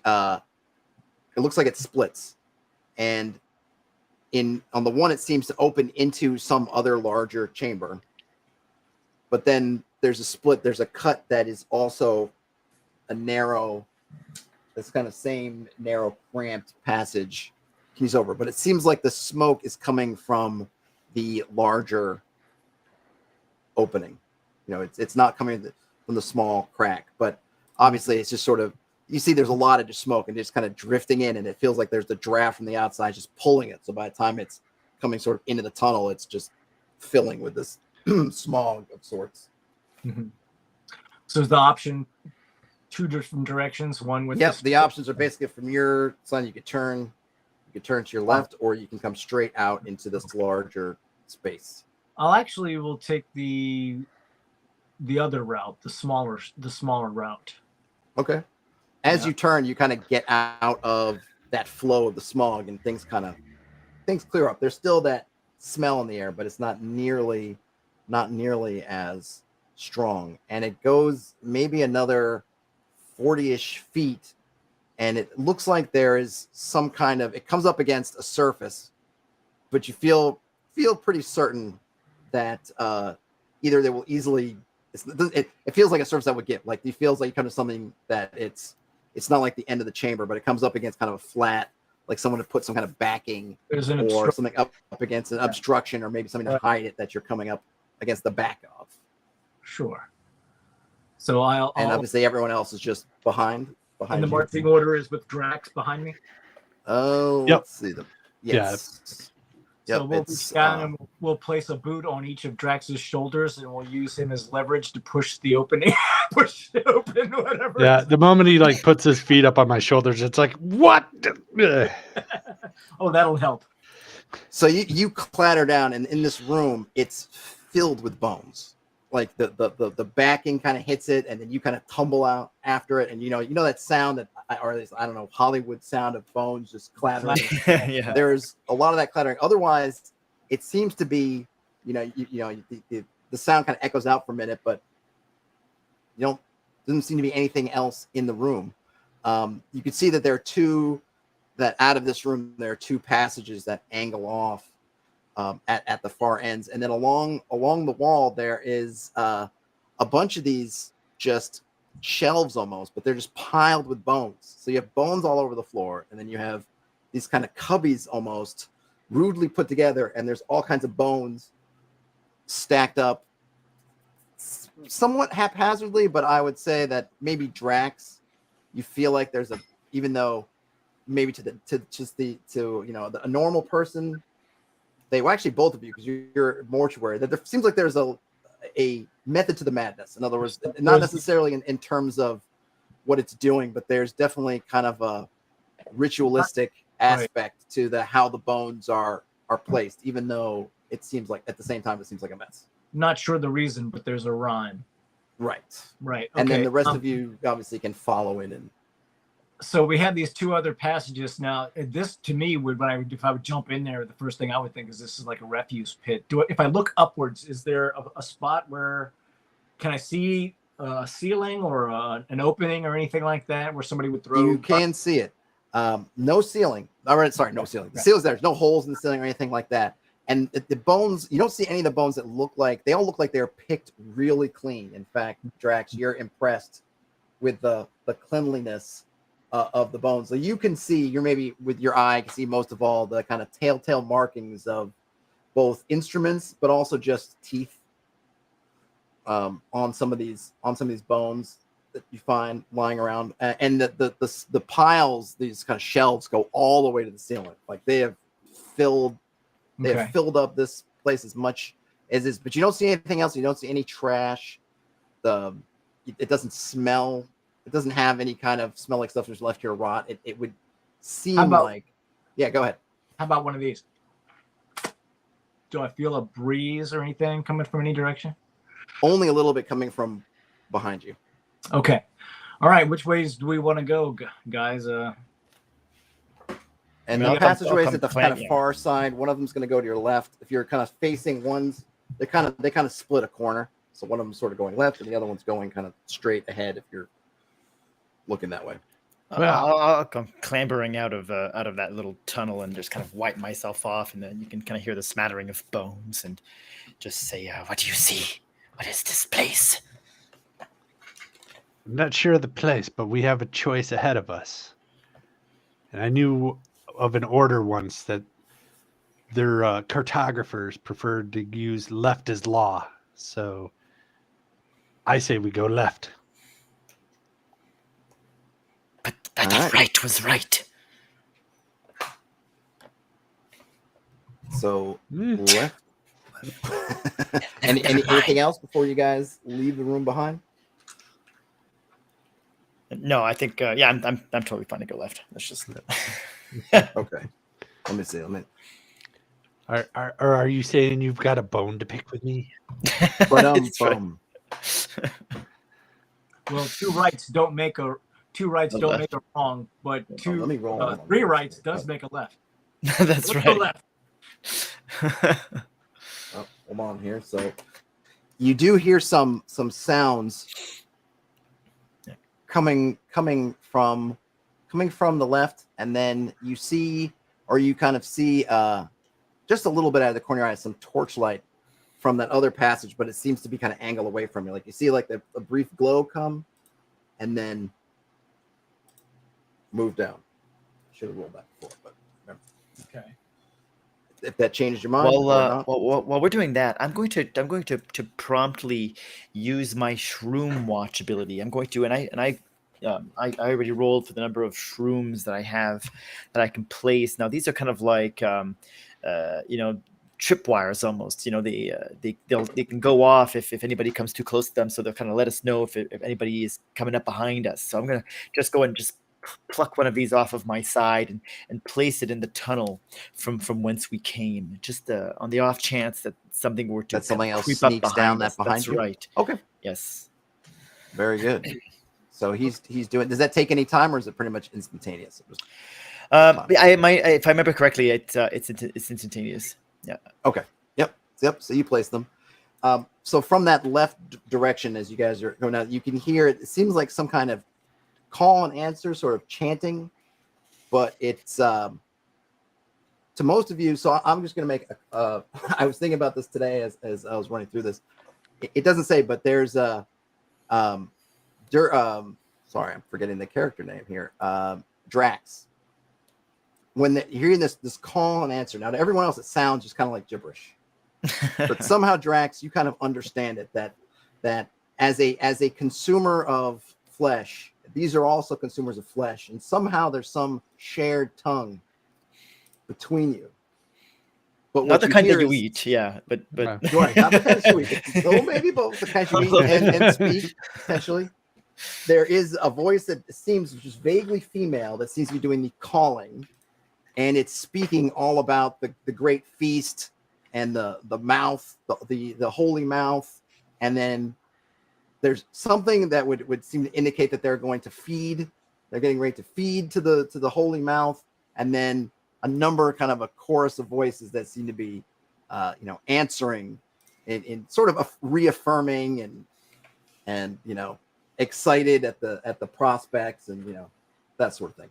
But to everyone else, it sounds like just this kind of weird sing-songy, just kind of horrible but incoherent noises. I'm going to slowly turn to the other two behind me while also tapping Brother Dirge on the shoulder and holding up my axe. We may need to prepare for some less than hospitable host ahead of us. Now there is that other passage. You did see some torchlight kind of move through it, but other than that, it's quiet. So there is that other option for you. Well, I'm surprised. A place that we come to after seeing dreams of our friends being consumed would have hostile people. Yeah. Are you sure? On top of Shocking, I that, know. but also now that, speaking of our dreams, sure enough, they're also speaking about feeding the great mouth. Oh. Well, this seems like the place to be. The great mouth, you say? I'll be in the back. Yes. What can you tell me of this great mouth? Is this a thing of your people, Drax? Not of my people. You just assume that because I'm. And he's like licks a little bit of brain Yeah, off I was the gonna end say, of it. just like He's brain. like, you think brain. hold on. Yeah, just Yeah, brain. we just all know dripping each from other, his huh? mouth. Yeah, that's right. We people, right? Like it's just, we're all, we're all cannibals are the same. Not all hashtag not all cannibals. That's Right. right. Drax is actually having a homecoming. Ma, That makes me wonder Ma. if Drax is the one luring us here. Oh God. That's true. That's what's really happening. That's hurtful. So now you guys are at this kind of split, right? So from that left-hand side is coming the chanting down the way. You see that just kind of a actually you what you can see at this point now that you're sort of at that corner is it seems like there's a junction only about 10 or 15 feet beyond, one of it going to your it would be to your right and it going a little bit straight ahead and dog-legging left. So you've got kind of at this point almost multiple How voices here. many individuals are we hearing kind of chanting back and forth? Can we make out? For you, Like, it's does it almost sound like- impossible, but I think Right. Drax could say that there's the one voice that's kind of female-ish, and you would guess between half a dozen and maybe 6 to 10 or 12 voices seem to be doing the answering. So And then as you're hearing that, you also entire hear like extended family. like a kind of a another sort of scream that seems almost familiar at this point. It felt almost normal scream as opposed to some kind of inhuman chittering. Oh well, that's not a good sign. I mean, at some gatherings for me, that's the dinner bell. It does have that quality to it, yes. Like you sense that there's the kind of primal prey quality to that. That very well could be one of our companions. I don't know if how attached were you to them? Well, quite frankly, I was just in it for their body. As a host of mine, I could potentially use at a later date. And I hadn't grown quite attached to them quite yet.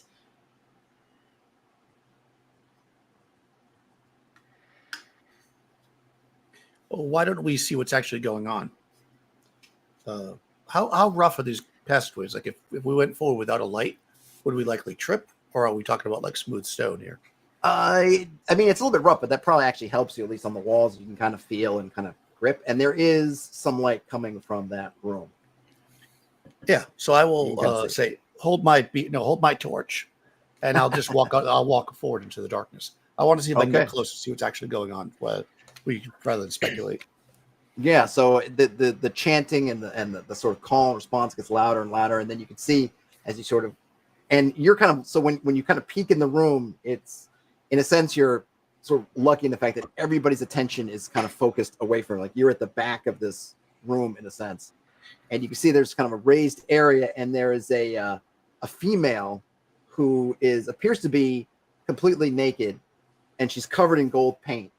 And she's waving around a knife, and there you see tied next to her is Roller, and he looks like he's still alive, but it looks rough. Like you can just from the parts you can see of him, he looks like he's been just beaten and tortured and everything else to him. And then just around there's maybe 7 of folks who match the body, the course that you guys saw in that ambush site, and they were all just have their backs to you, and they're just doing the return calls to what the priestess is saying. And you can see she's trying to bring everybody. You can just tell from her sort of showmanship, right? She's kind of raising everybody, trying to get to this, and she's got the knife, she's waving it, and poor Roller's there just kind of whimpering, tied up, kind of hog tied sort of at her feet.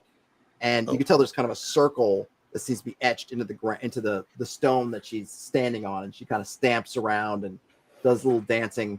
It seems clear that in moments that when they get up to the sort of the height of the fervor, she's gonna kill poor Rowler. Okay. So what I would like to do is use my special ability. Well, first of all, there's only how big is this room? Let's say that it was absolutely dark in the room. Could I get through people, or are they like too close to get close together? No, there's not that many. So it's about a 20 by 20 foot room. Okay. But I would I'm say gonna that there's enough thing you can get. That's what I want to do. I have this umbral manipulation that allows me to make a 20 by 20 foot area of absolute darkness for 1 minute. What I would like to do is use that, run forward, because I can see in it, but nobody else can. I want to use that, run forward, try to grab the guy and drag him away. Before I make this, before I do this, one thing, are there any other exits? Yes. There are no other exits. It seems like the only exit is back away that you can see. I'm going to then. Well, crap. Is there anything beyond where the naked woman is, like an altar? No, she's kind of on a raised. It's almost like she's standing on the altar. Like she's kind of on a raised sort of gotcha stone kind of platform. Okay, well, I'm gonna try that. My goal is to run up there, grab our friend, and hopefully within a minute drag them back out the door. If people run to block the door, I'll just go to a corner somewhere and hope that my other friends come to help. All right, so I'm watching. Is there anything that you need to roll to drop your darkness? As far as I know, no. It says, born and raised in shroud of the depths of darkness, you have learned to blend shadows into will. You wield the power to manipulate and create shadows. You can fill a 20 by 20 area, increase with levels in complete darkness for 1 minute. Anyone caught in the darkness is unable to see. You ignore this penalty. I'm assuming you ignore this penalty means that I can see, right? That's what that means. Yep. You're good. All right, so what I'm going to do is once the darkness drops, I'm going to roll initiative because not going to know what's going on, but they're going to know something's up because it's going to, like, they have lights there, and they're going to go into complete darkness. Now, and because I'm very clever, I'll add one extra part to this. I'm going to wait until right when the female, like, yells something loud. Like, she'll be like, "Ah!" And before the chorus kicks back, it's going to go dark. That way it feels like she might have done it. But I will, before they get, so when you drop a roll initiative, but you're going to get you'll have an action, basically a surprise action on your own, because just in the confusion and everything, even from the members of your team who also are blissfully unaware of what you're about to let loose. Well, so she gets up into this crescendo, she's got the knife raised, they're all chanting, and then you just goes completely, and from you guys who are standing, I guess, next to and behind him, you see that the room, it doesn't just go dark like someone blew out the lights. Like there's a veil of complete blackness that just, it's from that doorway, just like it just comes down, and it obviously blocks your guys' light. Your light just hits it and just seems to just absorb into it. And then let's roll initiative for the groups, but then Daniel, you'll get first dibs. I don't want to interrupt, but I'm assuming nobody else went forward with me. That's why I said, hold my torch. I'm going to move forward. Well, I mean, I'm just looking down the court. They can see it. Okay, all right, yeah. Because I just want to make sure they're not about to get stabbed when I run into the room. Not immediately. Well, not immediately, right? All right, let's roll initiative, and then you can do your thing. I got a 3. Right, I got a 3. Who's rolling for you guys? I got a 3. I rolled it. Yes, I rolled last time, so why don't you? All right, roll again because we both got 3s. I got a 4. 3. Okay. So at this point, hold on. I get +1, so 4. So actually, I got 4 the first time. So I actually won. So then you go first. All right. So you guys. Yeah, and my movement is 40. So I'm hoping that I can move all the ways to the person. Yeah, easily. Pick them up and then hopefully get out of the room. Although I guess I'll be encumbered when I'm running. They are hogtied, so they cannot move. Yeah, I'll drag them on their own. All right, but that's gonna slow you down. So it only takes you maybe let's say 15. We'll call it 20 feet to get there, and then now the one thing is you can tell especially that kind of drag this guy. You're not gonna be able to slide. You were kind of able to slide between some guys, kind of hug the wall, but with this guy behind you, it's not gonna be like you're gonna hit somebody. You or him is gonna knock into someone if you try to back out the way you can. Are you fine to try to bowl somebody over, or do you want to change your? Yeah, go ahead. Well, because I have another power. All right. That allows me to effectively teleport through shadows. Yep. Am I in a shadow? Can I take somebody with me? Neither one of these two things is in the description. It says. I'll say so. Since after you got them grabbed, I think you could do. Yeah, that. if I grab them, I just want to teleport back to where I was and then run. while dragging. All right, so that's my plan. Yep. So you're for this round, you run up. I'm gonna run up there. And then next round, you'll be able to do the. That's correct. Teleport. So you guys see Daniel do this, and then obviously you can hear that this sort of rhythmic ritual all of a sudden descends like into chaos, and you can and Drax, you can tell they're like, you know, the priest is like, what the heck is going on? And you know, they're all kind of screaming, the light, and this and that. So what do you guys do? Did you mean to turn your camera off, Daniel? Daniel, I did because I'm in darkness. No, my battery. That's very funny. I thought it was like his perfect time. It's like goes dark and he just cuts out. I'm like, It'll come back on in a second. Sorry. Yes, special effects. Exactly. Exactly. You should have just said it's on purpose. Yeah. When the camera comes back on, he'll be on the other side of Monkey Moto. Yeah, you guys, we've got an effects director in the back who's you guys can't see here. He's running all the lights. He's running the show. Exactly. All right, so the rest of you see, you know, I mean, Daniel doesn't really, Bastard doesn't really do much, but then just the darkness just drops, and he just dashes into it, and then of course you can hear the sort of screaming, which has taken on a new tone since after the darkness fallen. Yeah. I turn to the group as soon as I see him rush into the darkness and heard a bunch of screaming. I'd be like, I guess that's it. I mean, at least we do them. Pour a little That's out. twice. Pour a little out for Gumar. I think that what I would like to do is God damn it, if he's running in there, we're gonna need a way out. If he's gone to get our friend, I don't think we'll be able to crawl through that hole before the likes of them catch up to us. And I'll just quickly check what's down that other pathway you mentioned.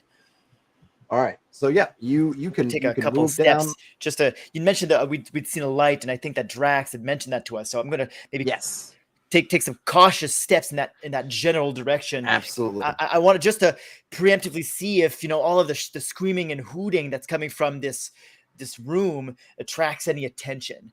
It hasn't yet, but you can see that there are torches set in, so you kind of come down and you turn, and there's a long corridor that goes pretty much as far as you can see, and there are torches placed at intervals along this corridor, but you don't see anybody in the corridor as of yet. And then beyond it, there's a dog leg where the passage then turns left again, about another 10 feet past this junction, and you can't see what's beyond there. But you can definitely hear the screaming slightly, but you could kind of hear the screaming before. So right. Who knows whether they'll just assume that some other part of the ceremony is taking place.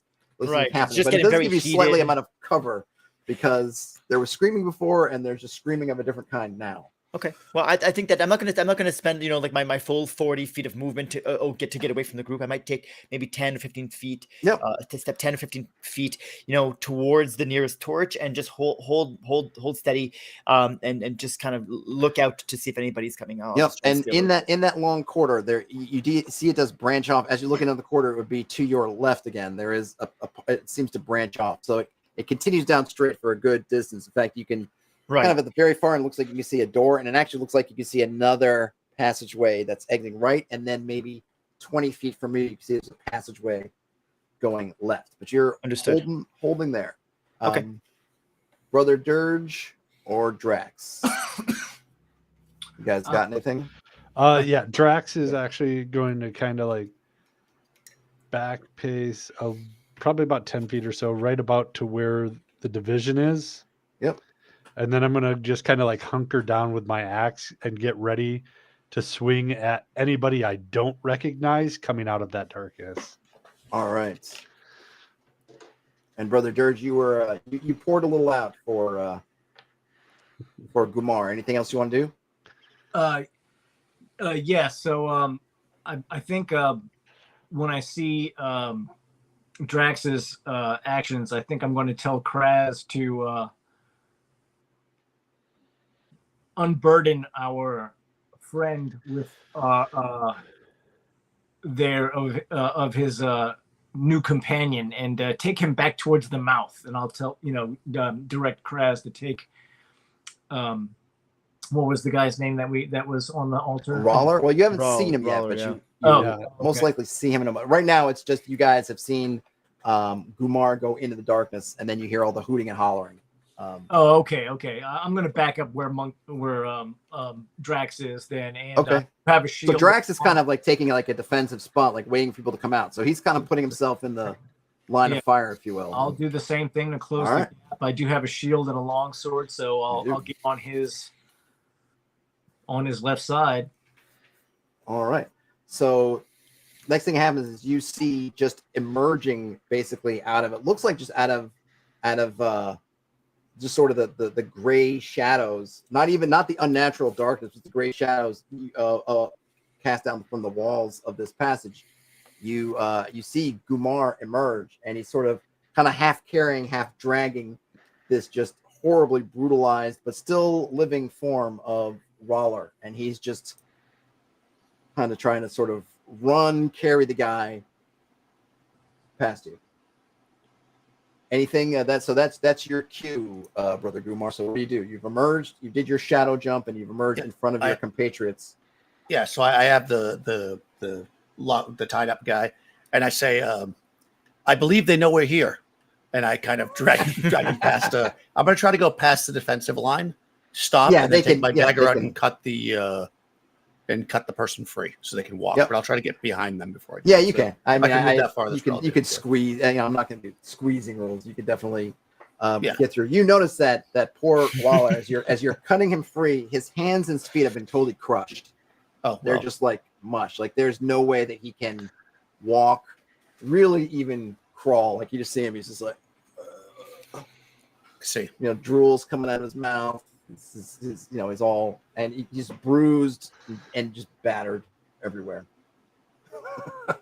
Oh, God. Then. At the very least, I think he could maybe crawl out on his own. Oh, I mean, God. it's hard. He has no functioning hands. I don't know. He's got elbows. He's got elbows. Yeah, elbows and knees, I suppose. But he at least he when barely he's has. not. You can see that he has like no energy to really, That's to fine. expand. I'll cut him free anyways because being bundled up like that's probably awkward for me to carry him. I'll get him in a fireman's carry next round if we have to. There you go. So that's 11 strength. I'm average. Heck yeah. All right, so that's Gumar. So the rest of you obviously you guys let Drax and Brother Dirge, you let him past you. Yes. What now, Brown Cow? Well, now I'll tell Kraz to go ahead and take Rar and throw him over his shoulder. All right, give me that roll. Let's see if. Yep. That is a 6. He ain't having. Oh, no. Yeah, ain't having. What does he say? He just goes. Oh God, I'm so sorry. I've got a cackle. I don't tell you, kids these days. Yeah, that's right. That's all. That's all there is I can do with that. In the meantime, is there anything else you want to do? Well, I'm just going to shoulder up in a defensive position, and if I have to, until I have somebody or an enemy in sights or something like that, I'm just going to be on the defensive. All right. Let's see. That was Brother Dirge. Drax, you're also you're at this moment you're holding position with Brother Dirge. Any change? You can definitely hear that there's like the screaming has changed. They are, there's only one exit out of the room. They're going to be coming out any minute, but nobody's come out yet. Right? But yeah. So it's just a quick call to the rest of the group of like, are we going to like try to stand here? What's our plan? You guys can, because it's your guys' shared initiative. So you guys want to talk. I'm just wondering. Bastard Gumar, how many did you see while you were in there? You saw there was 7 of the kind of I guess I'll just call them cannibals for lack of a better word that you seen that one body of, right? The 7 like that, and then the one lady apparently naked and covered in some kind of gold paint or foil or something, gold pigment. So 8 altogether. Okay, so assuming you relay that information back to us, I don't think that. I was muted. Sorry. Oh, go ahead. No. I said what Todd said. Okay, I was muted. I was like, why is he repeating me?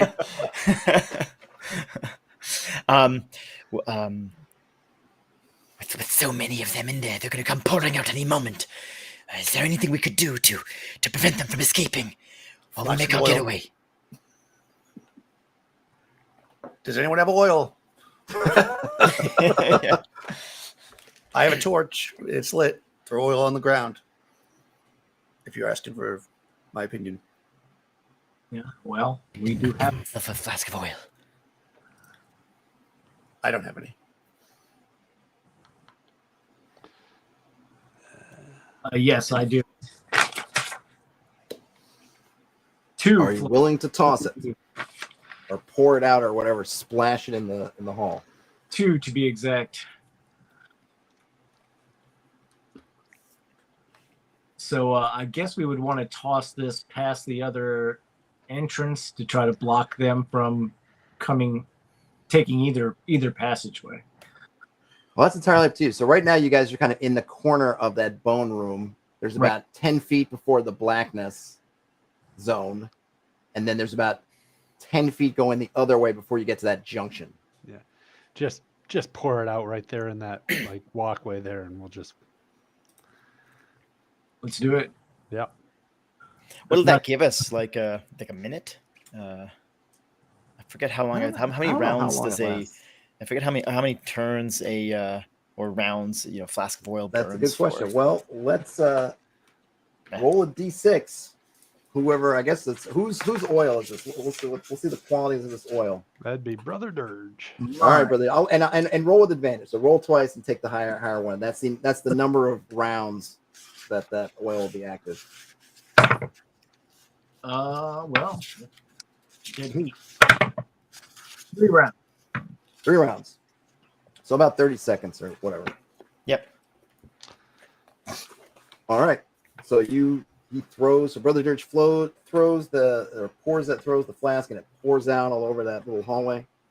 So it is now oiled, primed. Light it up. Let's go. I'll throw my torch on it. All right. So yeah. Pick up the wounded survivor and try to get out of here. Weren't we supposed to which way are save you 2 people, going? though, I say, as we're going? Yeah, I was Yeah. just about to say that. It's I like was gonna say- What about the companion? Right, and we're not crawling back through that passage. I was We're gonna gonna just have to All see right. what's on the right. All right. So how far do you want to move? So you know that for what you can see of your companions, Gumar, it looks like. Hold on, let me try to get bring the characters' names here. It looks like Trollgar is slightly into the long passage, so he kind of took a down that pass in front, and then he took a right, and he's kind of right at that corner. You can go a little further straight, and then that same passage will dogleg left. So you kind of have 2 options, but Trollgar has been kind of sort of overwatching the passage beyond, and as far as you know, at the moment it is clear. okay. Well, I'm gonna use my movement then to just head to the first junction, if you will, down the corridor. I'll say this way. I'm sure there's another way out. We must find our friend. Yeah, I'll follow. All right. Something that I should have had you notice before is from that area that you're looking at when you get to that junction. That is where the billowing is coming out of there, because it's coming kind of in this hall, and you can see that there must be some connection here, because the smoke isn't going your direction. It's kind of flowing down the other part of the passage and going that way. But from that little hallway that you're kind of at the corner of now, the smell is the strongest, and the acrid smoke fills like half the volume of the passageway. In terms I'll kind of get down low, Okay.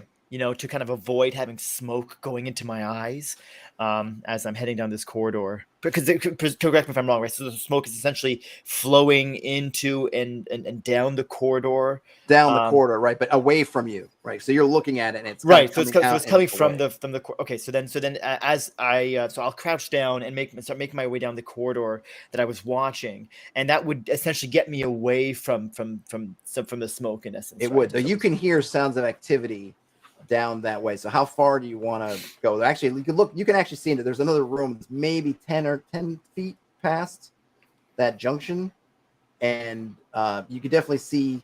It's kind of hard to see because of all the smoke, but you definitely get the sense of kind of silhouettes sort of moving around, and You can hear sounds of tools kind of scraping and a couple of other sort of sounds happening down there. So how far in there do you want to go? There's something or someone down there.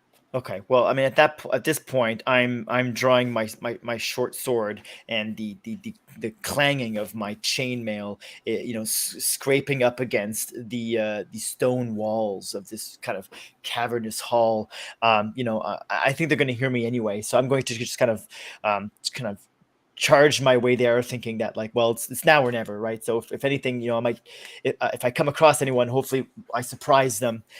So I'm going to head as far as the next junction and essentially just look into the room and see what I spot. Okay, all right, you're doing that. So when you get to that corner, about 10 feet down, you can see that there is some kind of really large pot or cauldron, and it's it seems to be kind of a little bit elevated over a pit of, it looks like, charcoal and wood and other stuff. And there are several of these, again, for lack of a better word, kind of cannibals.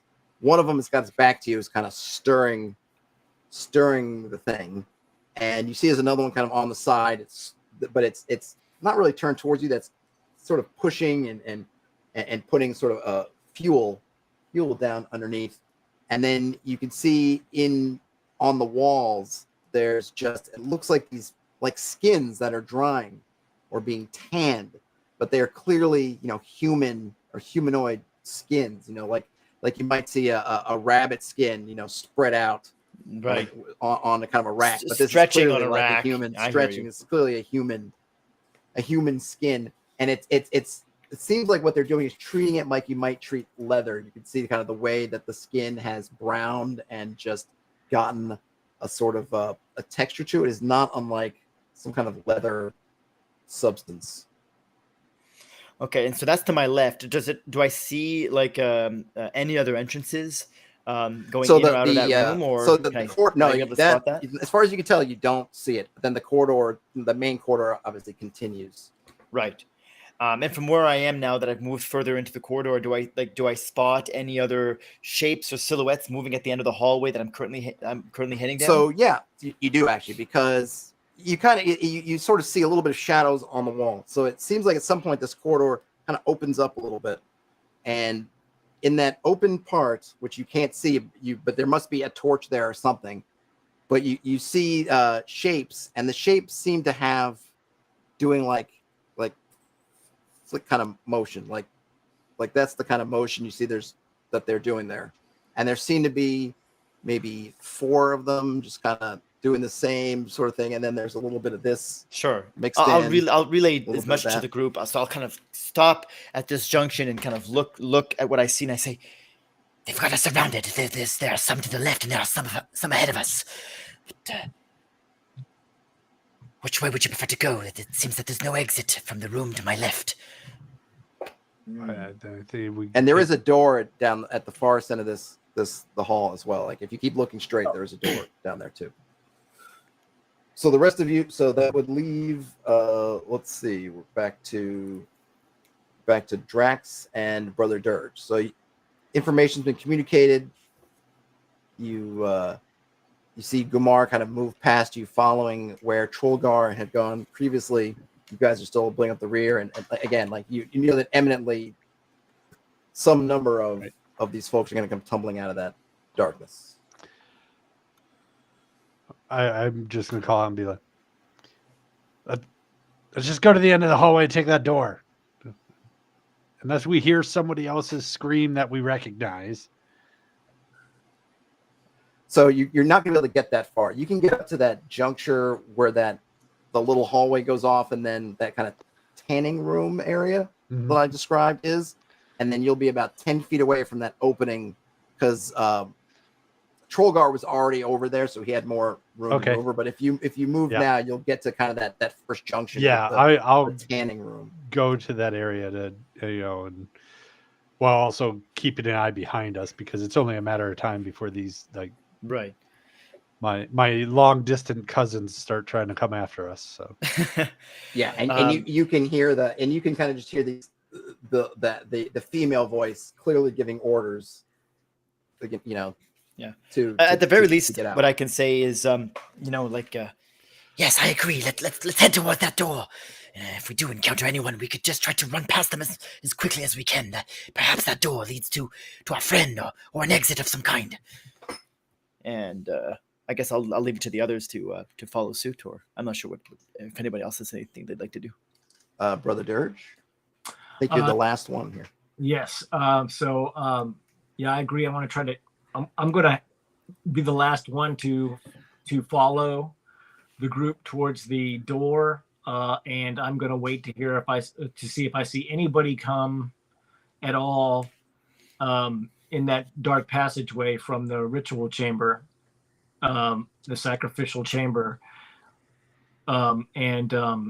if nobody does come, I'm going to light that sucker up before I take off after that.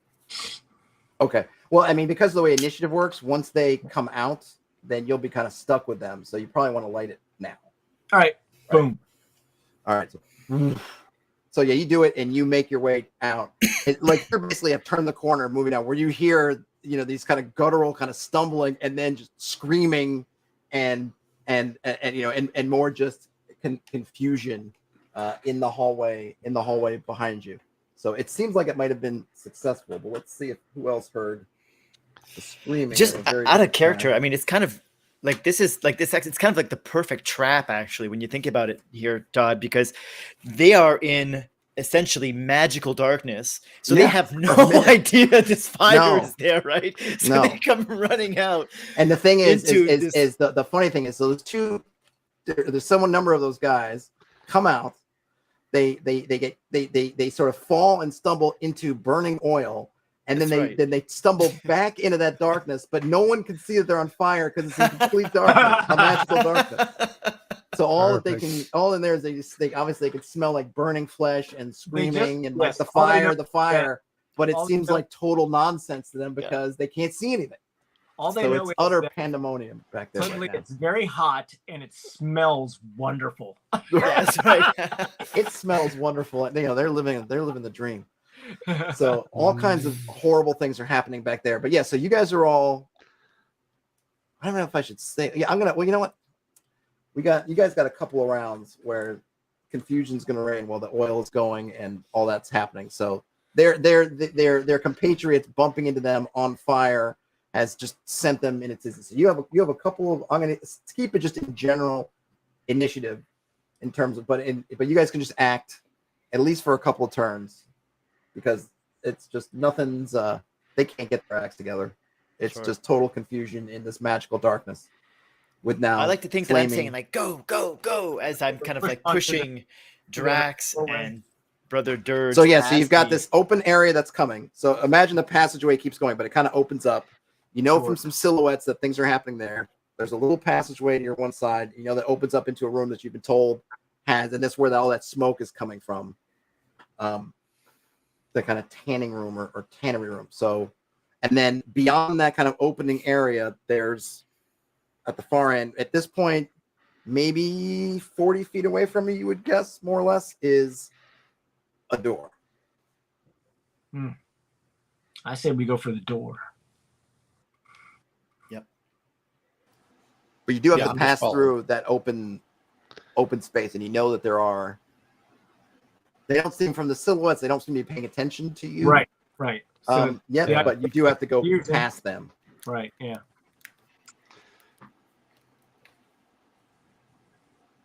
Yeah. So you guys tell me. Let's sneak past them and try to get to that door. All right. Who wants to roll some surprise? I'm just gonna do. Oh wait, I'll get you guys that. Do you want to do an all or nothing surprise, or do you want to do individual surprise? Obviously, individual surprise only helps if you think you're going to miss it, because then maybe you hit, maybe one sees and two others are surprised. That gives you a little bit of an edge, or you can go for all or nothing, where they're either all surprised or none of them are surprised. I think we're all in this together, so I think it's an all or nothing. All right, who feels lucky? It's a 1 in 2 chance, so you got to roll a 1 or 2 on a d6. Who wants to take the plunge? No, we're not relying on my luck. Yeah, I already Who wants it? dropped it. Go for it, I'll take Brother it. Dirge. Come on. 5. Yeah. All right. Assuming you guys are keeping the same marching order. Yeah. Yeah. Yeah. Okay, so that would be all right. So then Brother Gumar actually makes sense because Brother Gumar. Oh no, he was in the rear, so that makes sense. He's dragging the guy behind. All right, so Brother Dirge, you go into this area and you can see this horrific looking painted wall that is looking before you, and you see these four of these cannibals, and they seem to be wearing some kind of shirt. It's made out of rags, totally splattered in paint. And they've got these kind of large paintbrushes made of bone and probably would look like human hair. And they're holding in the other hand like some kind of looks like a fragment of a skull, like part of the curved part of the skull that they've got some pigment in. And you kind of like one of them sort of just doing a brushstroke. They all and all of a sudden they sort of turn and they see you. What do you do?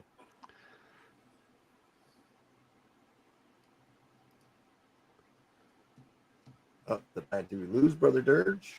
Oh no, I'm here. No. Oh, just think. Okay, I thought you it's were. hard You to were know. really, If you were really still. I thought you were. Yeah. I was like, Bro, that was really impressive. So I'm sorry. I thought he was talking to Dan there, but yeah, no. To me, it's gonna be like so. I can continue on, right? You can if you want to. You could totally just make a break for it. Right. But So in my obviously mind, they've seen you. That's what I'm doing. It's more like an evade. I'm going straight by. All right. So as you were running by, maybe it's even because your looks, but you can the rest of you can kind of see that in this weird painting, it seems to form faces of some kind, and the faces seem to kind of move, and they're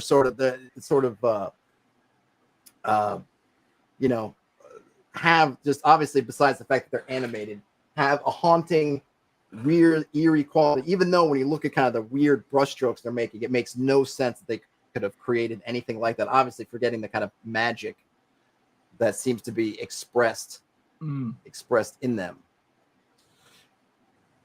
Who is next? So he makes a run across, and that would be Drax. Are you following suit? And obviously, you guys are aware that they have kind of turned and at the moment have sort of shocked look on their face as they see Brother Dirge kind of sneak and then just kind of hit a speed burst and just run past. I'm sorry. How many are in that room? There are four. Four. Okay. I'm gonna look at the one with the paintbrush in his hand, and it's like, nice technique. And then just go at him and try to swing my axe right at his forehead. So Nice. All right. Give me a tackle. all right. That is a natural 20. Nice. Bam. Nice. So how do you hit. dispose of this? Creature. Yeah, it's just like I stated, the nice technique. Yeah, Try he kind of this, looks down and at then All right, yeah, you see, he kind of looks down at he's kind of pleased with your comment for a moment and looks down at the brush, and then that's the last thing he sees. All right. His canvas So- is ruined, with blood splatter. And you can just imagine I don't know about in the being retelling rude. of this from the cannibal point of view, there's a very slow fall as it falls, and then out of his hand the sort of skull cup, falls, hits the Yes. ground, kind of shatters a little bit, and the pigment kind of sprays on the floor. And as I pull the axe out of his head, I'll do like one swipe across the canvas and then like initial in the corner. All right, well done. Then let's see, Trollgar. Yeah, so I mean, I was running with my short sword in hand, Yep. but I've got an offhand, and I'd like to reach down across this sort of bandolier I've got across my chest, where I pluck a dagger from the top and throw it as a missile towards one of the remaining cannibals. All right, roll me an attack. That is a missile attack. I do not have any dex modifiers, so that's just going to be a 15 on the die. Oh, that's enough. Roll some damage. Let's go. Come on. That is a maximum of 4 points of damage. All right, how does that one go down?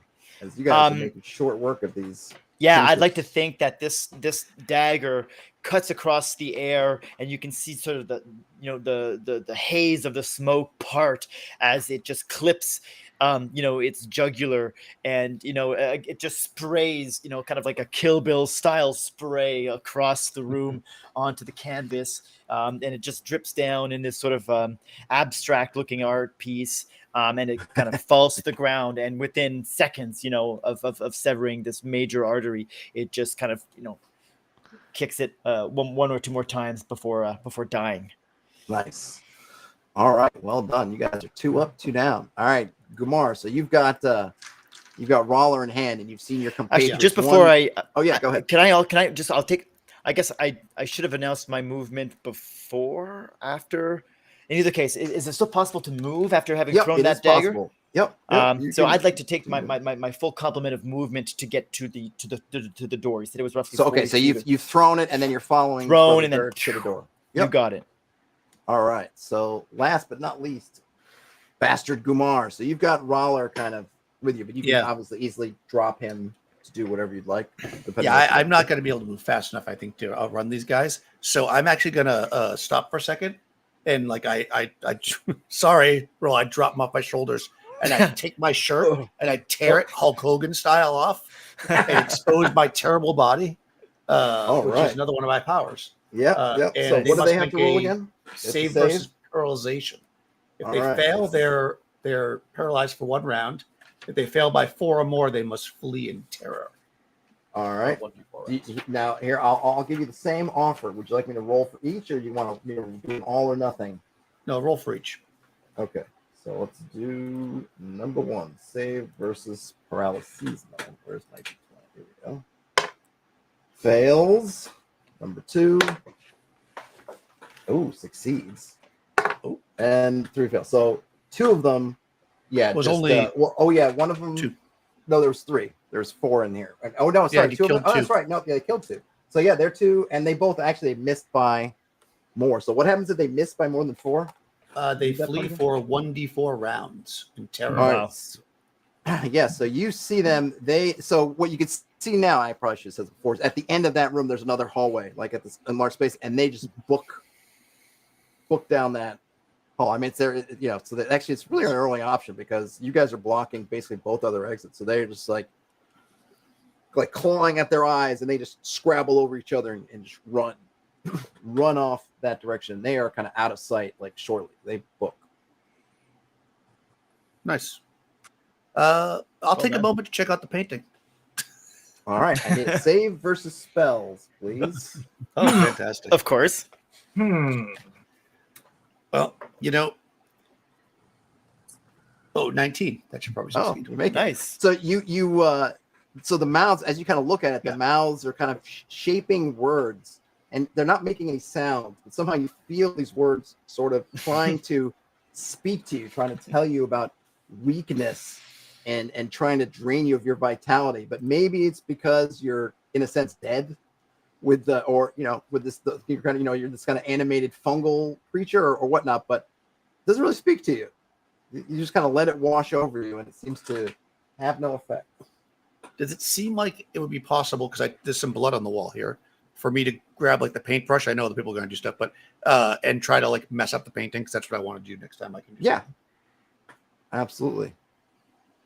They only flee for 1d4 rounds, by the way. Oh, let me roll that. Here, you rolled a d4. You tell me how many rounds. Great. It's a 4. 2. Good enough. 2 rounds. All right. So I look at the painting quickly. Yeah, and you could take you're gonna take a little brush and just kind of smear something on there just to kind of. I'm gonna try to mess up the mouth and see if I can make it so it stops. So I can see it moving. Right. I'm gonna see if that messes up. I'm gonna try to destroy the magic. I'm not a magic user, but I'm Yeah. Well, let me roll. He is a critic. He's a critic. That's right. There's already blood on there, so I think gold paint plus blood. Yeah, absolutely.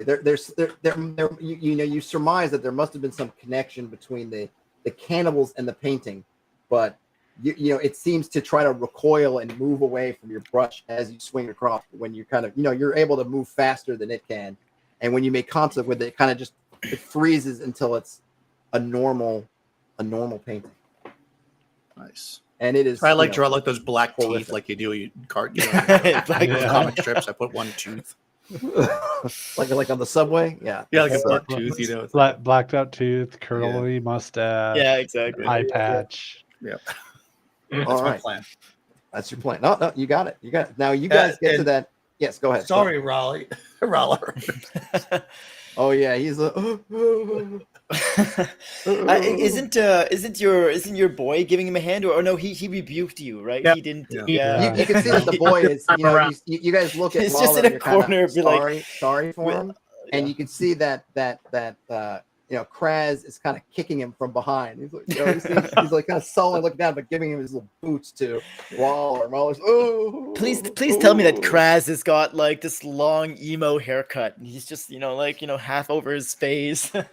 Well, that's kind of how Arms the folded. cowl of the cloak is. The kind of heavy That's cloak right. is sort of giving him this. You can only see kind of one eye a little bit. It always sort of seems like half closed, And then when you guys look, he kind of moves his leg away. Like, I wasn't doing anything. Like, I'm just hanging. I'm just checking on Roller. Yeah. If we were to take the hood off, yes, it's just covering one eye, and he's constantly like flipping it to no avail. That's right. Absolutely. All right. So you guys are at this doorway, and you can smell. It's hard, right? Because there's so many odors. But when you're kind of right at the door, you can definitely smell the sort of cooking. This one actually is cooking as opposed to boiling flesh for leather. You definitely could smell herbs. You can hear the kind of bubbling of a liquid, and you definitely smell cooking meat. On the other side of the door. Yeah, from the other side of the door. It is closed, Ah. and it's a heavy wooden door. Right. So, through here, you think? I'm gonna listen. I guess. See if I can get a gauge at how many people are in there. You can hear kind of a knife. Looks like maybe a sound of a knife being sharpened or striking a stone or some other piece of metal. Mm-hmm. And that's the only sound you hear. So could be as little as one, but it could be more if other people just aren't doing loud things. As we crossed the cannibal studio, if you will, did we were there any other entrances or exits that we? Yeah. Sorry, noticed? there was one more. I think I mentioned it when the guys. That's the one that. I think you mentioned. Yeah, I wasn't sure if that was in this room, if it was in the. No, that's in the that's other room. addition. It's kind of at the end of that. It's sort of going down. So you have these two. One that would be to your right, and then straight ahead. Understood. is- Okay, so as we door. reach this door, we can see another hallway kind of jutting out to the right. Is what you're saying? In other words, Yes. Kind of, okay. Kind of at the end of the gallery. Yes. So it's kind of sunk back a bit. Got you. Okay. So we do have another way to go. Yeah. You do potentially. Yeah, and that's the way that you do. Though you get the sense as you kind of pass by that there's a little bit of that fresh air kind of mingled in, and that's the way that the smog is kind of pushing, or the sort of smoke from the.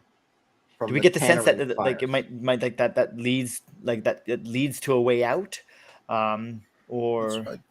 It's that old Gandalf phrase. The air doesn't seem so foul that way.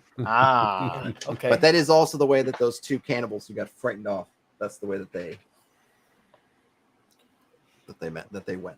Well, I say we should go that way. We've reached the door here. Can we just take a peek inside? Sure, of course. Is it unlocked? It doesn't seem to have a lock on it. Okay. Before you open the door, I'm going to put down gently now, Roller, is that his name, right? And I'm going to get my bow ready. I'll ask Kraz again to take the burden there. We'll see if he's more susceptible. Come on, That's buddy. a 1. Hey. Yeah. Take the load off. Feels bad after I was catching him, kicking him. Yeah. All right. So he gives you just a wholly evil look, but he does as he's been bidden. All right. So I will knock an arrow in my bow. All right. Arrow knocked. I will open the door for Brother Dirge. Okay. All right. So you can but from the door, it looks like you're coming into sort of the corner of the room. So there's about another 5 or 10 Oh, feet. I guess you did and ask the if it was room- locked, right? Sorry, I guess It's not locked. Okay, it's not. Okay. It just swings. It's a little bit heavy, but it swings open. So you got about another 10 feet, and then opens up to a room, kind of dull. You can see there's a torch somewhere in that room beyond, and then you can see a shadow. You can hear bubbling. You can smell. You smell the herbs and meat, and yeah, you hear like a knife. Now it seems like it's chopping into something. Might be some kind of. Feels like it's chopping into flesh and bone of some kind, like on a chopping block sort. Of some kind. Of some kind. Just some flesh. I'm gonna take it. Just some flesh. Yeah. Yeah. Okay. So Bastard had relayed the story of how he got Raoul in the first place, right? I presume so. Yeah. Unless for some reason you wanted to withhold it there. Yeah, that's when I was muted. When they said how many people are in there, I would have explained what the situation was. Yeah. Yeah. Out of character, I guess I would say, so can you see in darkness really well? No, why would I be able to do that? Only magical darkness, not Only my own. umbral darkness. Not... Okay. Never mind. Only in It's the hearts awful of darkness presumptuous can of you you. see true. But Well, if you tell the story, I would, okay. Well, if we see this person, do we see this person chopping up something? You can kind of see the shadow of him moving because there is a torch in that room, and so you can see the torch must be on the back wall and illuminating him from behind. So you see kind of the shadow of looks like some kind of equipment, and you can hear bubbling, and you can see the hand motion like ka-thunk, thunk.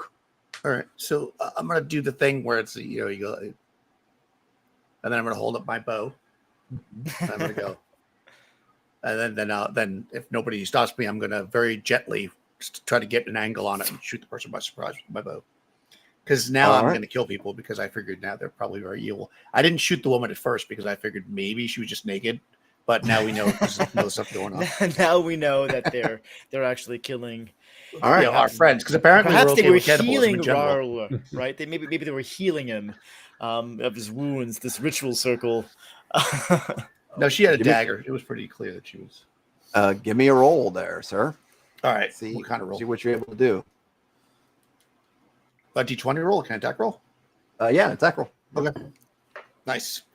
All right. 16 plus 1, 17. That hits armor class 17. Oh yeah, you hit him. You can see a guy. He's kind of wearing like a smock. And you kind of turn the corner to see him. And it looks like it's made out of this human leather. You can see kind of the attachments are kind of like fingers that have been sort of stitched in. And it's got all kinds of who knows what kind of thing. And yeah, there are what look to be like somebody's leg that's laying on the top of the slab. And there's like a boiling vat next to him. And you can see several bodies are sort of piled up. And one of the bodies, see their head just sticking out, is Ulfar, the other of your companions. And as you're taking all this at a glance, but you can see that Ulfar's eye seems to move a little bit, and then kind of like it catches your eye, like that lock for a second, and then you see him kind of look away. Oh. And then he's embarrassed to be in this position. So what damage did you do there? It does 5. There's no bonus to damage for Dex here, right? All right, you hit him, and he stumbles back, but he is still alive. But so you guys see the arrow fly from the short bow. You definitely hear it hitting, but you don't hear anything hit the ground. Maybe he kind of stumbles back, so you hear the clattering of some stuff and like a groan, but it does not seem like a death knell. So what are the rest of you? You might also see me, maybe if this is okay, draw another arrow. Yeah, sure. Okay, that way they know he's not dead. Could I go? I'd like to move up and try to use one of my abilities, if that's okay, guys. Absolutely.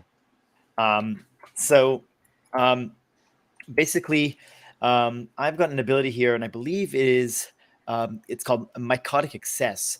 It says, your mushroomy gills are filled with an overabundance of hallucinogenic spores. When you move up to an opponent or when they hit you with a melee attack, there is a chance, in this case it's 1 in 6, that the spores explode from my body on contact, in which case they would have to save versus poison, or go into this sort of like hallucinogenic fit, and it would just kind of cause them to be, it would be very difficult for them to hit me as a result. So I want to try to put myself between the party, and I believe, did I also catch Ulfar's eyes? Is this something that we all noticed, or? No, right now that would only be right. So Gumar. I think that I believe that Ulfar is dead, essentially, and so I'm going to step up, then put myself between the party and this butcher, and try to swing with my sword. All right. So I'll as I step up, I'm going to roll my 1d6. Yep. I got a 5. Unfortunately, that doesn't trigger. Right. So I'll like, roll my yeah. And then I roll a 7 on the die to try and hit this guy. So not so good. You yell spore attack, and then yeah, nothing exactly. happens. Then you Pocket swing. sand, and it just nothing happens. Wrong pocket, exactly. All right, so Gumar has gone. You see a Trollgar's moved in the room. Drax and Brother Dirge, you guys are now in the rear. What say you? All right, I'm gonna look over at Drax, and I'm just gonna give him kind of like a shrug, and I'm gonna rush this guy with the shield and the longsword that I've had out this time. Go for it. You can see that he has a an arrow kind of stuck out of his side that's kind of bleeds. You know that he is not, and his posture, he's still kind of reeling from that initial strike, so you can tell he's not in a good way. You want to roll your attack? You have room enough to maneuver to get into melee, as they say. That's a 15. I believe that's enough. Yep, that is enough. So all roll some damage. That's a D8. Just 2, but I guess no, I don't have to. That's enough. So how does Brother Dirge take him down? Well, I think he comes in there and he's very excited. He wants to say something glorious and stuff like that, but I think what comes out is, "Look at all this fabric. I mean flesh." And he the last thing that Cannibal's thinking is, at least he's got good taste. So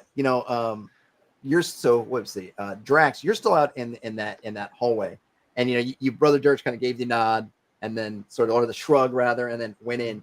You kind of just out of reflex turned to look back down the hallway you came, and you can see in the kind of the far side of the hallway, this looks like a woman seems to be covered in gold, and she's just pointing this finger at you, and then about 7 of these things are scrambling.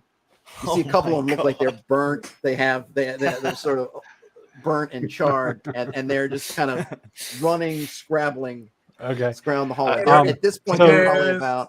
Let me just get the distance for you. Dinner is served, Drax. And they look pissed. They're about let's see, 1, 2, 3, 4, 5, maybe 60 feet from you. Okay. So they're just coming up on the junction towards that tanning room. I'm right next to this room though, and this room has a door, right? This room does have a door. So when she points at me, I'm going to flip her off and then go and shut the door behind me. Oh, God. So you hear the door thud behind, and then you guys look and see that Drax has entered the chamber. Drax, as you kind of come around, you can see that there's no exit to this chamber. Oh God. Oh, we're about to have a bunch of company then. You guys have it's still your guys' initiative, and you're ups. So okay. Drax, can I quickly spike the door? Yeah. Well, there's no exit, so what I'm going to do is kind of back up facing the door, so that way the first person that walks through is going to get an axe to the face. All right. Yeah, We're doing the minds. You said there was something bubbling in this room. There's a big just cauldron cooking, huge cooking pot.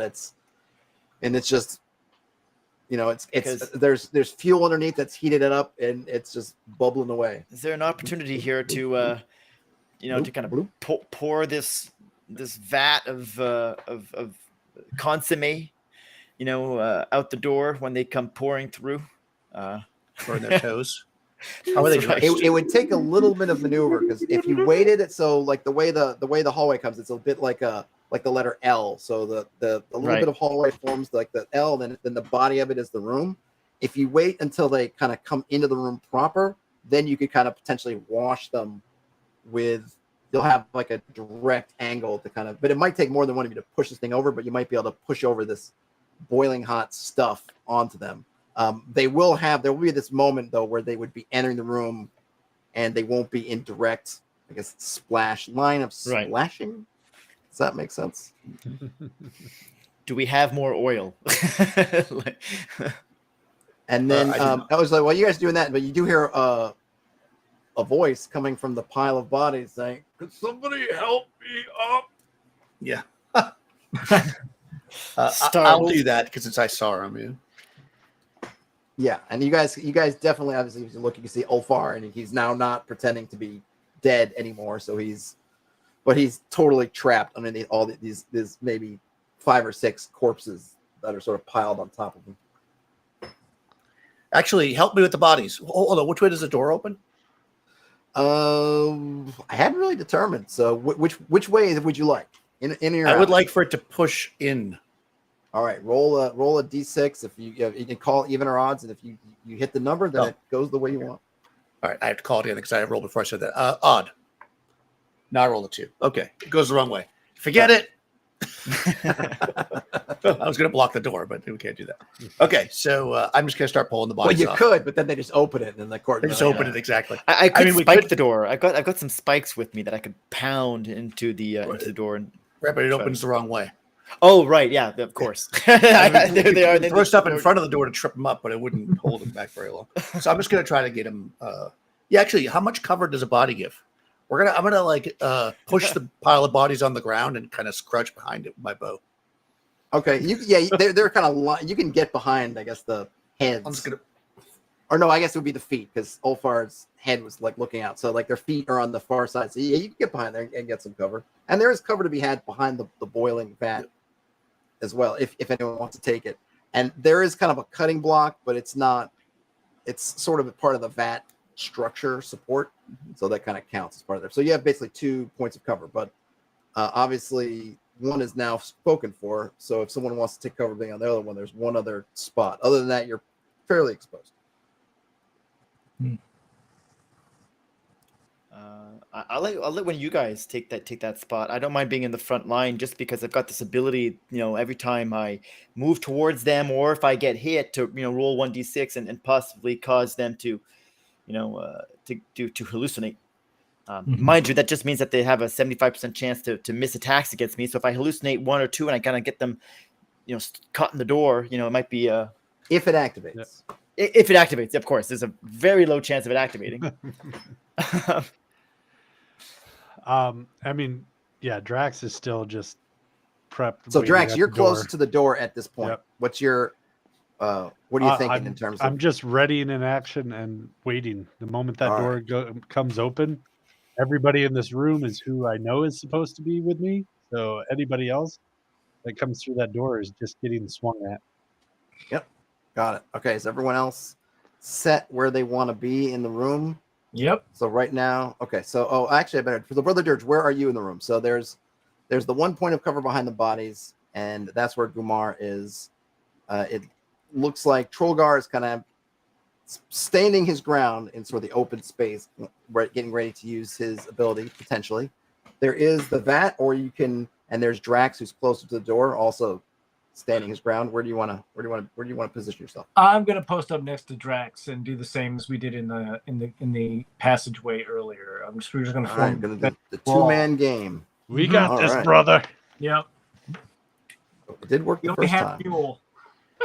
So there's this one comical moment where the door, because it does open outward, like the door kind of opens and there's one kind of cannibal that sort of looks in, and there's like a little pause and then 4 guys rush by him, or actually it's only 2 of them can kind of get in a space. So it's 2, and then 2 are sort of trying to trap behind them. And you guys are up. So all right. They Gonna burst swing. in. That is a natural 1 on my my hand axe. So All right. Well, I don't play with crit fails, but if there's some humorous way you want to talk about you missing this cannibal that's just charging yeah, in, so it's like go that for it. cannibal that just charges in, and like I just in just a fit of pure excitement and like wide-eyed, and I'm just like and just like drive my axe right down in front of him. Nice. I do. yeah. Turns out I do have a second attack, which Ooh. is the tapeworm. Like Mm. strikes out from under my skin. So as this axe comes down and kind of embeds itself into the rock in front of the guy, this little like tapeworm kind of like darts out and is like going to try and take a bite at this guy's All knee. right. Give it a roll. I believe it has its own attack bonus, but It does. Just straight attack. That is a 19. oh, that's gonna hit. So what does it do when it hits? It does 2 points of damage as it takes a healthy chunk right out of the guy's like just above his kneecap. Oh, yeah, you see him that like muscle on his leg. squirm. Just the reaction is it's kind of hopping from the trying to just just the bite of it, just sending it kind of in a half twist. Okay, so that was. Are you moving anything? Or you're staying steady? Yeah, with the no, plan? I'm sitting there and it's like, All right. good boy, Nibbler. All right, Brother Dirge, you're standing with Drax. Obviously, you saw what happened. We will use the longsword and the shield to our advantage. That's a 19. Well, that's gonna hit. Yep, and 5 points of damage. And how does it go down? Oh, I think in this case, I'm just trying to post up next to Drax so that my shield's kind of covering part of him, so we kind of get the best use of it. So I'm going to be coming down with like overhead with this thing as it comes up. They're wild and deranged, and it comes over there just kind of like without any kind of care or coming at it. It's wild. So I come down on the overhead chop, and he just goes straight down, face into the ground with my blade buried in the back of his skull. Nice. Okay, so now Trollgar. So you're behind the front rank, if you will. You've seen one of them get the axe misses, but then you see this kind of little like flash of lightning almost zip out and seem to tick at it, and it definitely reacts, but it's still standing. And then obviously you saw its fellow just go down in a heap via the longsword of Brother Dirge. Are there still more of these cannibals kind of clogging the doorway coming into there's one that's in front. There's two that are behind it, and you see that there are several more behind it. So they're at this point they're kind of 3 rows deep. Wow. I'm wondering how feasible would it be to it feels like I don't just want to kind of stack up on top of Drax and Brother Dirge. So, but how feasible would it be to kind of throw a dagger past them? Would that sort of grant them? They're in melee, so you could throw it, but there'd basically be an even chance of you hitting anybody. Right. Okay. Well, and then what about but I could use my my short sword then to just kind of to stab at one of them, presumably. Well, you're kind of too far back, right? So you have to. So I can move forward and then take because they're basically they have the passage covered, so they're forming a wall. Yeah. So you can't get past. There's not really a whole lot I can do, and that's kind of what I was figuring. I'm thinking. Let's see here. Looking at my abilities, I'm wondering if there's anything else I could do. I think what I'm going to do is to plant. I'm going to say I'll plant one more of my shrooms just beyond Drax and Brother Dirge. So if the front line were to fall, then I could trigger this explosion of spores and do damage to some of them. Or at the very least, I might plant some of these and then just say that let them through, and then try to set those off. So I think that's what I'm going to do. I'm going to just kind of move forward and try to plant some of these shrooms in and around the two of them. So I'm not sure how many of those I could plant in a turn. You can put I don't know. You can. It doesn't say, but I'm have- gonna one. I've got. Let's see. I've got 2 left. So I'd like to put both down if you'd let me, but otherwise, Yeah, you know, 2 of them's fine. You can yeah, put them just- down kind of behind. You have to put them down behind your fellow, but Yeah. that's fine. All right. So for the moment, well, let's see. Well, I guess Bastard Gunnar, Gumar, you're the only one left, and you're down behind the bones. You see, obviously, you see things happening, but you don't have eye line on any enemies at the moment. Are you standing firm in your spot? Right. So now that they're in the door. So I have a question actually, because I Yes. reading this. So I have this like dark slumber ability, Mhm. but it does say that it says I have to spend a turn. Is that like a turn, like 10-minute turn? Minutes, yeah. Oh, well, that's Yeah. not useful at all in Which combat. remind me, which ability is that? It wanna read it out? puts you to sleep. So I guess you would use it. Yeah, it's kind not of in meant combat. for It's not really a combat. It's not a combat skill Okay. or speed. Interesting. that's All right, the well- dark slumber. Yeah, each. Yeah. So, Gotcha. Okay, then I'm going to use my spectral chorus ability as my last. All right, so why don't you read out So- what that one does? Okay, so now here's the other question. It does 1 hit die per 2 levels. Does that mean it can be a half a hit die because I'm first level, or I can't use it until second level? No, it's minimum 1. We should probably Minimum- minimum yeah, okay. 1. So you Minimum got 1. Okay, so it's 1. Okay, so I will, with the blood curling howl, I call forth a horde of 1, spirit from beyond the realm of the living. It's a swarm of phantoms of swarm of 1 that otherworldly light. It attacks basically. So I'm All right, assuming what they does it do fly when it and stuff, so I attacks? can fly them into the. I mean, I'm it's just phantasmal, so it can go through. It can go through your front rank. right. So that's what I'd like to do. I guess I can't see right where I am. I think anybody you there? can kind of command it, and it will. Right. So Yeah, I'm just you going to know have it there's attack something. whatever's in the door, basically. I mean, I Right, can't be so- like, go find the lady in the hallway, because I mean, I don't know she's there really. So, Right. because I didn't see that, so I'm just going to say attack the enemy, the first one in the door. All right, roll. Give me an attack. So, does this attack like a monster, or does it just use a regular? yeah, it's just a regular attack. Just roll the die, and I have the. So it gets no bonus, basically. No. Or does it get a bonus? It doesn't matter. Uh, Anyways, I rolled a 9. That's not anything. Hold on. All right. No. Yeah. So Yeah, I think it's, but it's plus- there. plus How long does it say? 0. How long it lasts? 1d4 rounds. All right, so 1d4 roll a rounds. d4. 2. Okay, so this was the All right, first so round. it's got I one. get Yeah, one more. Nice. All right. All right. I believe that's everyone. Right? I didn't leave anybody out.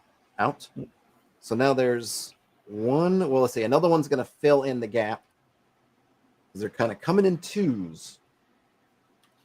Let me. There's going to hit. One's going to hit each of you. They're not fussy. So I'll roll for. Let's see. Was it Drax first? Oh, he hits. They got 18. That's 19. All right, and then I'm just going to roll the other attack on Brother Dirge. 18. So they hit both. Oh boy. And what are these guys? I think these guys are just empty-handed, but they've got sort of bandages on their fist, and then bits of bone are kind of sticking out. So it still hurts. Like a knuckle duster. So Mhm. for Drax, let's get over here, D4. 1 point of damage, Whew, okay. and then for Dirge, 2 points. I know, Yeah, I was yeah. holding my breath on that. How many? You got what, like 3 HP or something? Three Yeah. is my max. So But I need from both of you, since both of them connected, save versus poison. Poison. and made the save Nice. All right. because we have to meet or exceed what we Yeah. roll. Yep. Okay. And I'm feeling a little woozy. All right, Oh, you're no. feeling a little woozy. So the deal is you can see on it just hits you really fast. The kind of infection. It actually won't be a big deal in your circumstances, but you cannot recover hit points through rest. It needs to be some kind of magical means. But since you're probably not going to take a rest unless it's It doesn't seem like it, no. No. so at this point it's like what's It the is big what it deal? It is what it is. All right, so yeah, a couple more guys fill in the gap. You absorb their attacks. I presume it makes sense, but you guys can tell me who goes next on your team. You guys are up. Yeah, Drax is going to keep swinging away then. Go for it. That one that just took a swing at him and rolled a 19 Oh, that's a hit. Rolling rocks. for 4 damage. How does it go down? Ooh. Yeah, this is just like after he pulls his axe back up after that guy just like clocked him in the face, he kind of just spits some blood out and then just swings at upwards and just like right across the guy's face and just separates it. Awesome. All right. Now for And then is there go ahead. another person kind of within my melee range? Yes, there is. Yep. They're Okay. close enough that you Because can then I totally would cross. flick my wrist out to have my tapeworm Oh yeah, go for it. take a swing, and that is a 10 to That hit. is not going to hit. But, Okay, yeah. yeah, it kind of flips Nice try. out. Yeah, And you flips see the out. It's cannibal just like kinda and then Yeah, like goes Like back. like it kind of the cannibal sort of recoils away from like, but doesn't make contact. Let's see, who wants to go next? Dirge will go next. All right, Dirge, First go thing for it. he'll do is yell out, Kraz, all hands on deck. Yeah, let's go. We'll see if he complies. Yeah. That's a 3, so no, he's not happy. Come on, let's give us another. What does he do, Todd? He is the most Yeah, you petulant can see person. you can see he's been hiding behind the vat, and if you Just could, you eating from can't the see him, soup. but you just know him so well that even though you can't really see it, it's almost like in your mind's eye you see the camera move behind, and he's kind of looking around this right, and he tries to nudge the vat like he's gonna pour it on you guys from behind, Oh, but shit. his small body and the thing, and then you see him kind of recoil because it's hot and the thing hasn't moved an inch, but And he hears this name mentioned, so he kind of winces also. Yeah. Yeah. And All then right, the Dirge will attack the next offender with the long sword as well. all right, you can there is a gap you can step into if you want to, or you're gonna hold the line. We're gonna hold the line, and I All got a 17 and That's gonna hit. 3 points of damage. I think this is, let's see, one of them took a hit point of damage already. I think this was this one. So how does this guy go down? So I think after I took a blow, I'm feeling the pain of it, and I'm just so upset that I start screaming back at these wild creatures these cannibals as they're coming at us, and I'm focusing on this one guy's mouth, and the blade just kind of goes instinctively right there, and it goes right into his gullet, comes out the back of his skull, and I have to like shake him off the blade. I love that. Awesome. You're All right. preserving his coat, right? Like you might Yes, make well, you might his That's true. pelt. It's a All I very see in clean, this very room is- clean kill. Exactly. This is economic development right here. So let's see. We have Trollgar and Gumar. Yeah. So I think what I'm doing, I've just planted these mushrooms on the off chance that our front line goes down. And I'm going to take a step back where I think I see. I think I probably see Kraz, crouched behind there, trying to Yes. nudge this pot of consomme, boiling soup or stew, and I'll go up next to him and maybe wrap my hands around some of my clothes, and kind of look to him and just say like on 3, and I think that I will get ready to I need to push. Potentially. in the event that anything comes through. Okay. And that leaves Gumar. I will take this opportunity to dig out our friend that's buried under the bodies. Since I have all the faith in the world. Yeah, nobody Yeah, knows. well, yeah, I have all the faith in the world that they'll hold the door, and I only have a missile weapon, so I'm not going to shoot them in the back of the head with an arrow. All I right. appreciate that. I'll keep my bow nearby, but I'll start digging our friend out.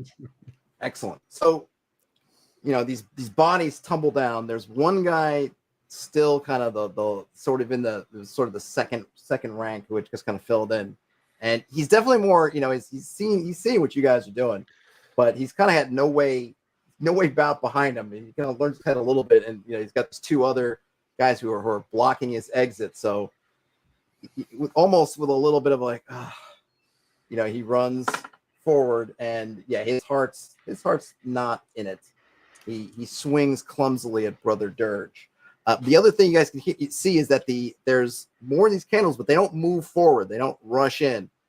But you can hear behind them that female voice, and it seems to be speaking, but there's, you just get the sense that it's an incantation of some kind. Right.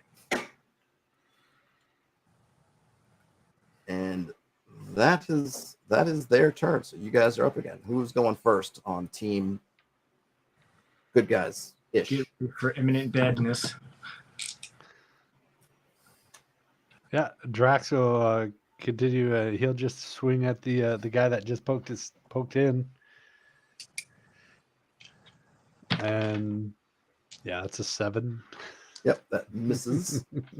And then the worm for 15. That hits. The worm has been doing better than you, I think. It is. The worm's a couple 2 times. damage. Now I believe that having done that damage, doesn't it have another effect with hitting with the worm? I'm not misremembering it. No, the effect it has is if I let it eat some meat before I let it come back home, I see. recover E4. Okay, but you don't want to activate that at the moment. I think the rules is written. They would have to leave him and completely eat and then I see. So it's kind of an out of combat. Yeah, that's right. Out of combat type thing. Okay, so you can save that for later. So it whips out, takes a little chunk out, comes back in.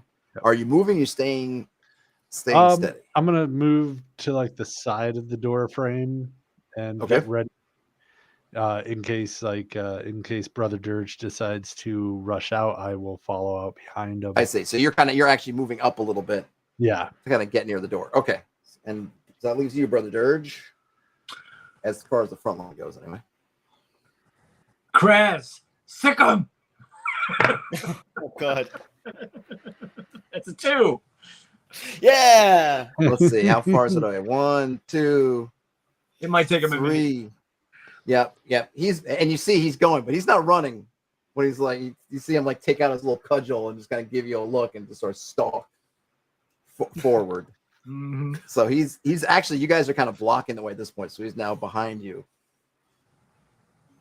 All right. So I'm coming. And we don't have anybody else coming through the doorway at this moment. No, right? they see, which is, the behavior of these guys at this point has been highly aggressive. So the fact that they're kind of menacing you but not moving, seems a little bit odd given the experiences you've had thus far.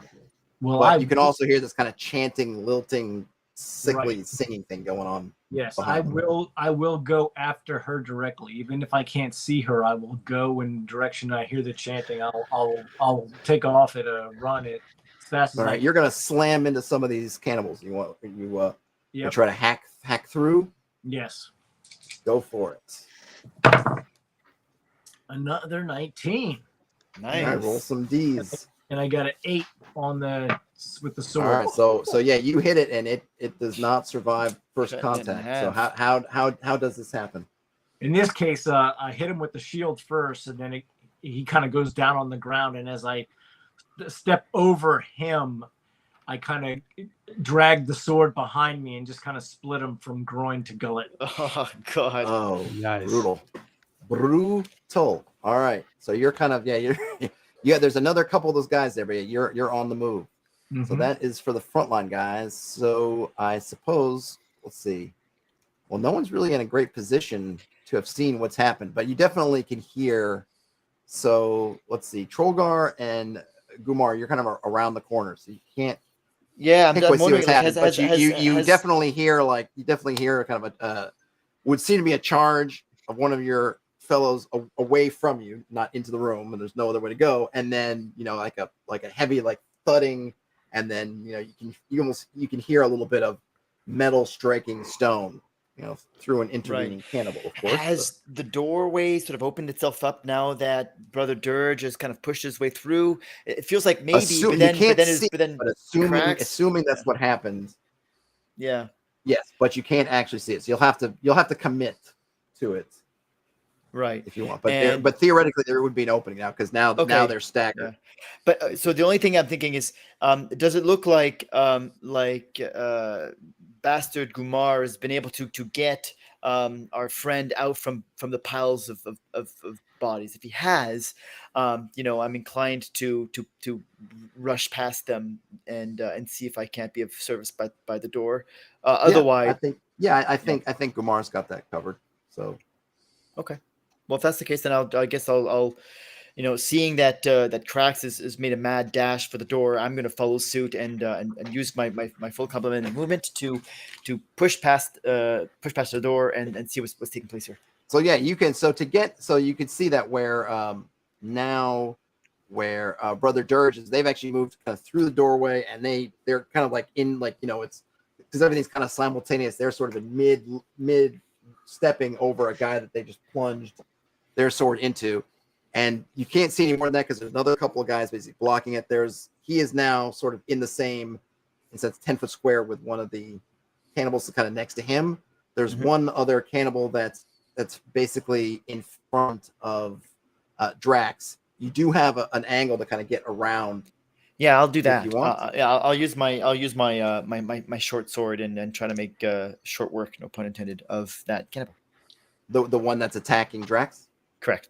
Okay, go for it. Oh, that's a 8 on the die. It's not gonna. No. So, you're just moving and you are stepping over bodies. So just between all of that, you can't quite. Very clumsy, tripping all over the place. Shot. Yeah, a little bit messy. What about you, Gamar? So you've pulled out Ulfar, who seems to be, he's not in great shape, but he's definitely not. He's intact mechanically, unlike Rawler, and it looks like they didn't really take off all his clothes. They just kind of tore some stuff off, and you see that he kind of hidden a dagger that he kind of pulls out. So he's kind of gives you the I'm ready to fight. Okay. Good on you. Do I hear the chanting? Yeah, you can hear it.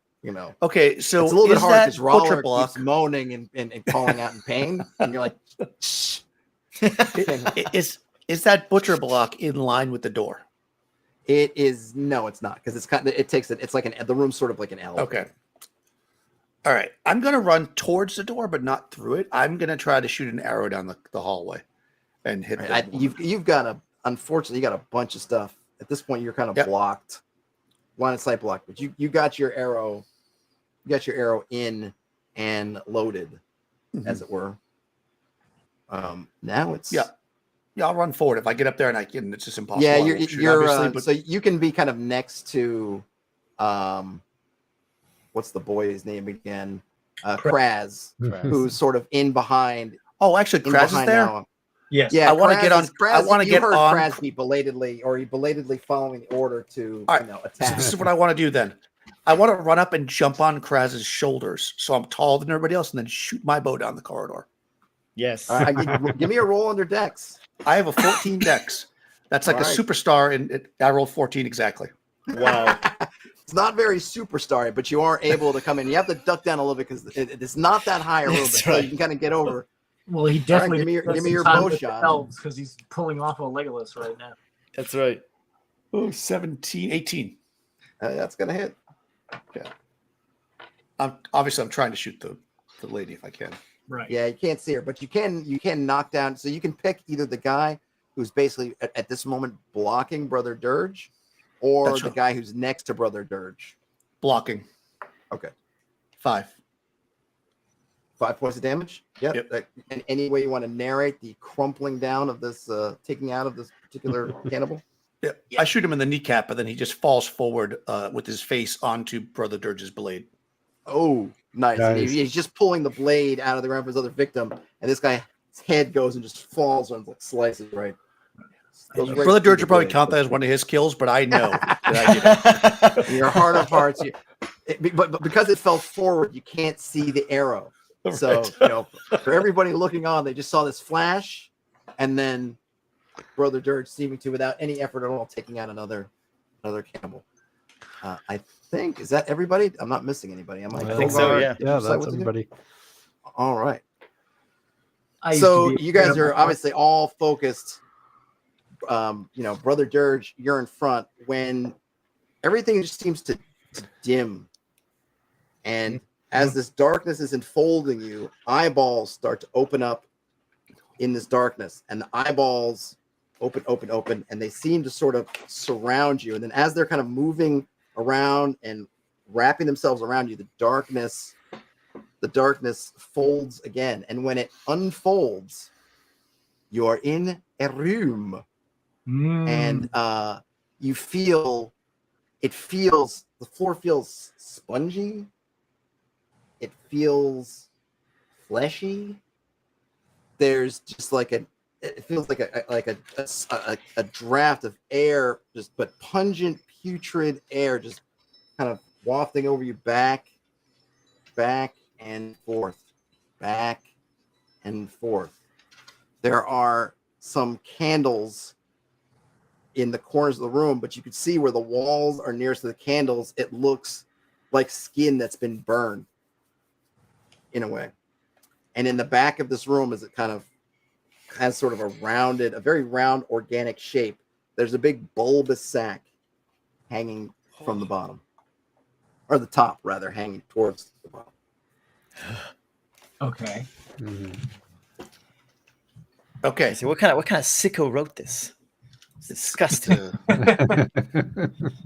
So that's like a tonsil. So what I'm going to do is grab my torch. I'm going to light a torch. Those aren't the tonsils. The tonsils are something completely different. I forget what that thing is called, but it's not it's tonsil. not Yeah, you're right. tonsils. Yeah. It's the thing you Uvula. expect. Uvula. Yeah. That sounds right. I'm gonna say gross, and I have no skin. And then I will kneel down and pull up my tinderbox and start. Hold on, are Upa and Raleigh with us? Everyone. Oh, no. Roller is not. No, actually, he is. It encompasses. No, I'm just gonna say you're all here. Yes. Okay, all right. Just to make sure, because that would suck if we lost our guys. I'm gonna start lighting a torch, and because There are candles in the room that you don't need. You do not need a torch unless you just want to light one for other reasons. You don't need it for lighting. Well, I want to use the torch as a weapon. I got you. I want All right, to yep. burn the back of the mouth of this thing. Torch lit. Mm-hmm. So I'm going to say, And- I have a Yep. theory. We might be able to get sneezed out of here or coughed. And I really have nothing to lose because I should be dead already. So I'm going to walk up to the back of the. I really feel like I should have just let you die. Dan, Hey, The only death I could have so used far. that extra 2 HP, I think. hindsight 2020 and all that. Yeah, that's right. So I'm going to walk back and try to burn the back of the mouth. Amazing. All right, so you're going to do that. You're going to do that, and you're going and you're putting the. Are you doing it against the sack, or are you just going to behind the sack and putting it like literally the back of the room? Where do you? I'm want going to go under the sack and like tickle it with my flame. okay. I'm trying to get All it right, to yeah, cough. so I don't want to kill it. You're doing that. What are the rest of you? Yeah. I That's rough. brace myself to see what happens when he does this tickling. Yeah, I'm thinking of doing the same actually. I'm disoriented. So, I've still got my sword in hand, and I'll just ready myself to kind of swing at any cannibals that materialize. I'm not sure what happened or how we got here. You mentioned these eyes. We don't still see these eyes. You don't enveloping still us see them. anymore. They faded Yeah, okay. out, and you ended up here. It seems like some kind of transportation spell was cast upon you. So you guys just waiting for the. I mean, Yeah. I'm gonna wait. Yeah, Brother Dirge. wait, All right, wait, no, that's waiting. totally cool. Oh, Waiting for the tickles. So the first thing that you definitely feel like there's a tremor in the room, and you can see that the color of this sack, which is all fleshy, like indeed a uvula or whatever it's called, it's darkening, and then you couldn't really notice it. It was hard to see, but in the back of the wall there was like almost like a sphincter, and the sphincter just opens up, and this stuff just sprays over you, and it's horrid, and it stings, and it's gooey. Disgusting. Roll a 6-sided die. Let me know who gets the high die. Oh God. 5. 3. That's a 6. Oh God. So basically, as all this stuff's coming, Drax, you are struck by it hurts, but not enough to do damage. But like at this point, like a bundle of bones, but seem to be been inside a shirt of chainmail, because it's not really the bones that hurt because they just kind of clutter up, but the chainmail that comes and basically strikes you in the face as part of this trash that has become spewing out of the this sphincter. And you see, and there's also apparently a flail that clatters to the ground. You hear kind of like chink clunk, but it doesn't strike anybody on the way out. And then you also hear some other metal, as if coins potentially scatter to the ground. So like coins. that Cool. stuff, and just like spit a mouthful of whatever out, and It would seem so. just like, okay, we don't need to go that way. Let's go that way. Is there a way anywhere to go? Can we go opposite from where the back is? There, yeah. Because no one had really turned around. There is an open archway behind you. Are there teeth? You do see. You do see now as you look, they're not really sticking out of the ceiling too much. It's almost like they're recessed, but you see the kind of marks where it looks like there's two, because of the way the stones, it's kind of a natural stone. And then you see that there's like these, like what would look like where teeth would be if they could pull down into the gums, so to speak. Does anybody have a hammer? Oh, a flail. I can't use the flail. I pick up the flail and I'm like, this weapon is too complex for me. And I try to hand it to somebody else. Smash some teeth. Yeah, let's smash some teeth, because having all my skin torn off, I can tell you, having your teeth break is one of the worst things that can happen to you. Oh God. Does I anybody imagine here you've know how got to no use a flail? skin, but like an immaculate set of like pearly whites. I do. My skin is perfect, but I have no like lips or anything. So, can anybody use this? I hold it awkwardly because I have no idea how to use it. No, you hit stuff with the spiky end. You do indeed. Okay. Can I flail the flail? Well, we're so right now you're holding the torch. So let's get everybody in, because there's other things that might happen. So that was the response to the torch happening. Trollgar, Brother Dirge. Guys. Yeah, Brother Dirge might not be feeling all that great, but he's definitely not tickling any sacks, or messing with any sphincter. So he's going to go ahead and continue to hack away. He's going to hack at this bulbous, thing at the back of the tunnel that we're in. All right. An 18 and 7 points of damage. Oh, that is not a good. Well, not good for it. Fine, okay for you. All right. You can see see slices open up and sort of something that would seem really like blood kind of oozing out of the cuts. Let's see, who else have we got here? Gone, and I think after Drax seeing and Trollgar. Yeah, after seeing Brother Dirge, hit this thing and making it bleed, I think he'll follow suit. He'll try to swing at this thing as well. He was essentially ready to attack, and he's just been kind of inspired now, seeing Brother Dirge work his magic here. I got a 10 on the die. I don't think I've got an attack bonus. Just double check. No, it's between the hits and the flame, and it's trying to kind of. I got some of that pus, or that whatever it was that it regurgitated in my eyes. I imagine. So I'm just swinging wildly, a little bit blindly, but you don't hit your compatriots. It's maybe the most important thing with those kind of wild swings. I believe. No, not Gumar. He's already on. Drax. Drax is he's gonna follow suit then. If everybody's taking a whack at this pinata, it's his turn to so. All right, go and for it. It's flesh. If I can get a chunk of it, that'll be dinner. Right. 14 to hit. 14 to hit. Let's see. That is going to hit. So roll some damage. That is a 6 on damage. All right, it's like partially severed now, and blood is starting to spray. The floor is just kind of dripping now. It's spraying, and then so from the floor, something you see this thing kind of rise up, and it clearly is a tongue. And let's see, Oh, who's God. it gonna lash out at? Well, who did the worst Bring to it it? Actually, on. it's probably Drax right there. Drax really Yeah. cut into it deeply. Let's see if it can hit. Oh, yes, it does. 18. Oh no. And, With your 2 HP. Got Uh-oh, tongue that's- lashed. rolling it. Got cocked. 5 hit points of damage. Oh my God. That is a -3.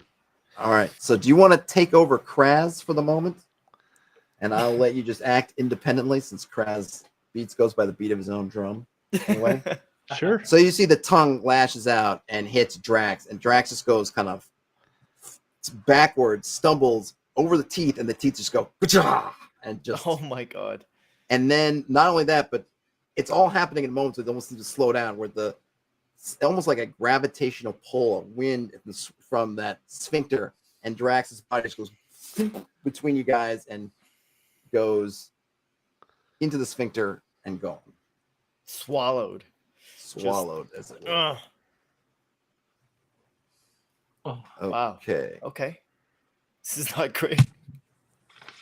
You can also hear it's somewhat distant, but voices coming from behind, God. from the far side of the mouth door. So What is our compatriot doing? Ulfar. He's got a dagger, Ulfar. doesn't he?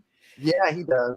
Let me see if Can he's he- got the will of doing it. 'Cause Are you gonna retcon his stab against the uvula? No, but I'll let he'll move forward to try. Okay, let's do it. Unfortunately, he doesn't hit. Yeah, But figured he as much. gamely comes up and tries.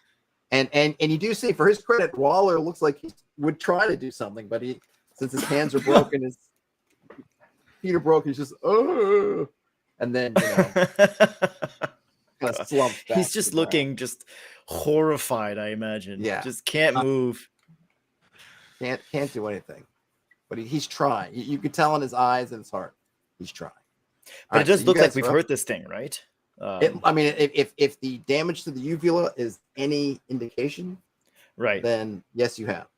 Okay. So, I guess you don't have to go first because you guys can go in the order you like. But Gumar, so brother Gumar, or bastard Gumar rather, you've been holding the torch underneath. But while it seems like it's a great idea, and you're sure that it might work, at the same time, your companions have been hacking away and have almost cut the thing off at this point. But you've still got the torch. What do you do? Right. Yeah, but it already spit up once, right? It didn't. I'm actually going to let them hack away at that thing. I'm going to walk towards the door. I'm not going to step under the teeth, but I Okay. want to look. Can I see outside? You can see outside. There is it looks like, hold on a second. It looks like you have a door. It's slightly ajar. And then beyond that, you simply, there's torchlight, but nothing is really revealed. And it seems like you can hear what seems to be clearly now yelling and probably the pounding of feet. Okay, I'm going to dive for the door. To close it? No, to go through it Oh, to go through it. All right, give me a save. from where I am. Let's see. Paralysis. That's supposed to be the one. 16. Did you make it? 50, your yes, save's on just that. barely. Okay, good. Yeah, so the teeth, but you, like Bastion in the Never-Ending Story, have let through in time. So now you're on the far side of that, and actually this is where the actual that like the kind of doorway is, whereas before was archway. So you're there. You are on the other side. I think you still have some. You definitely have movement left if you want to do. Yeah, I will peek More. through the door, or I'll at least Yeah. look through. So on the other side of the door is, where's my thing here?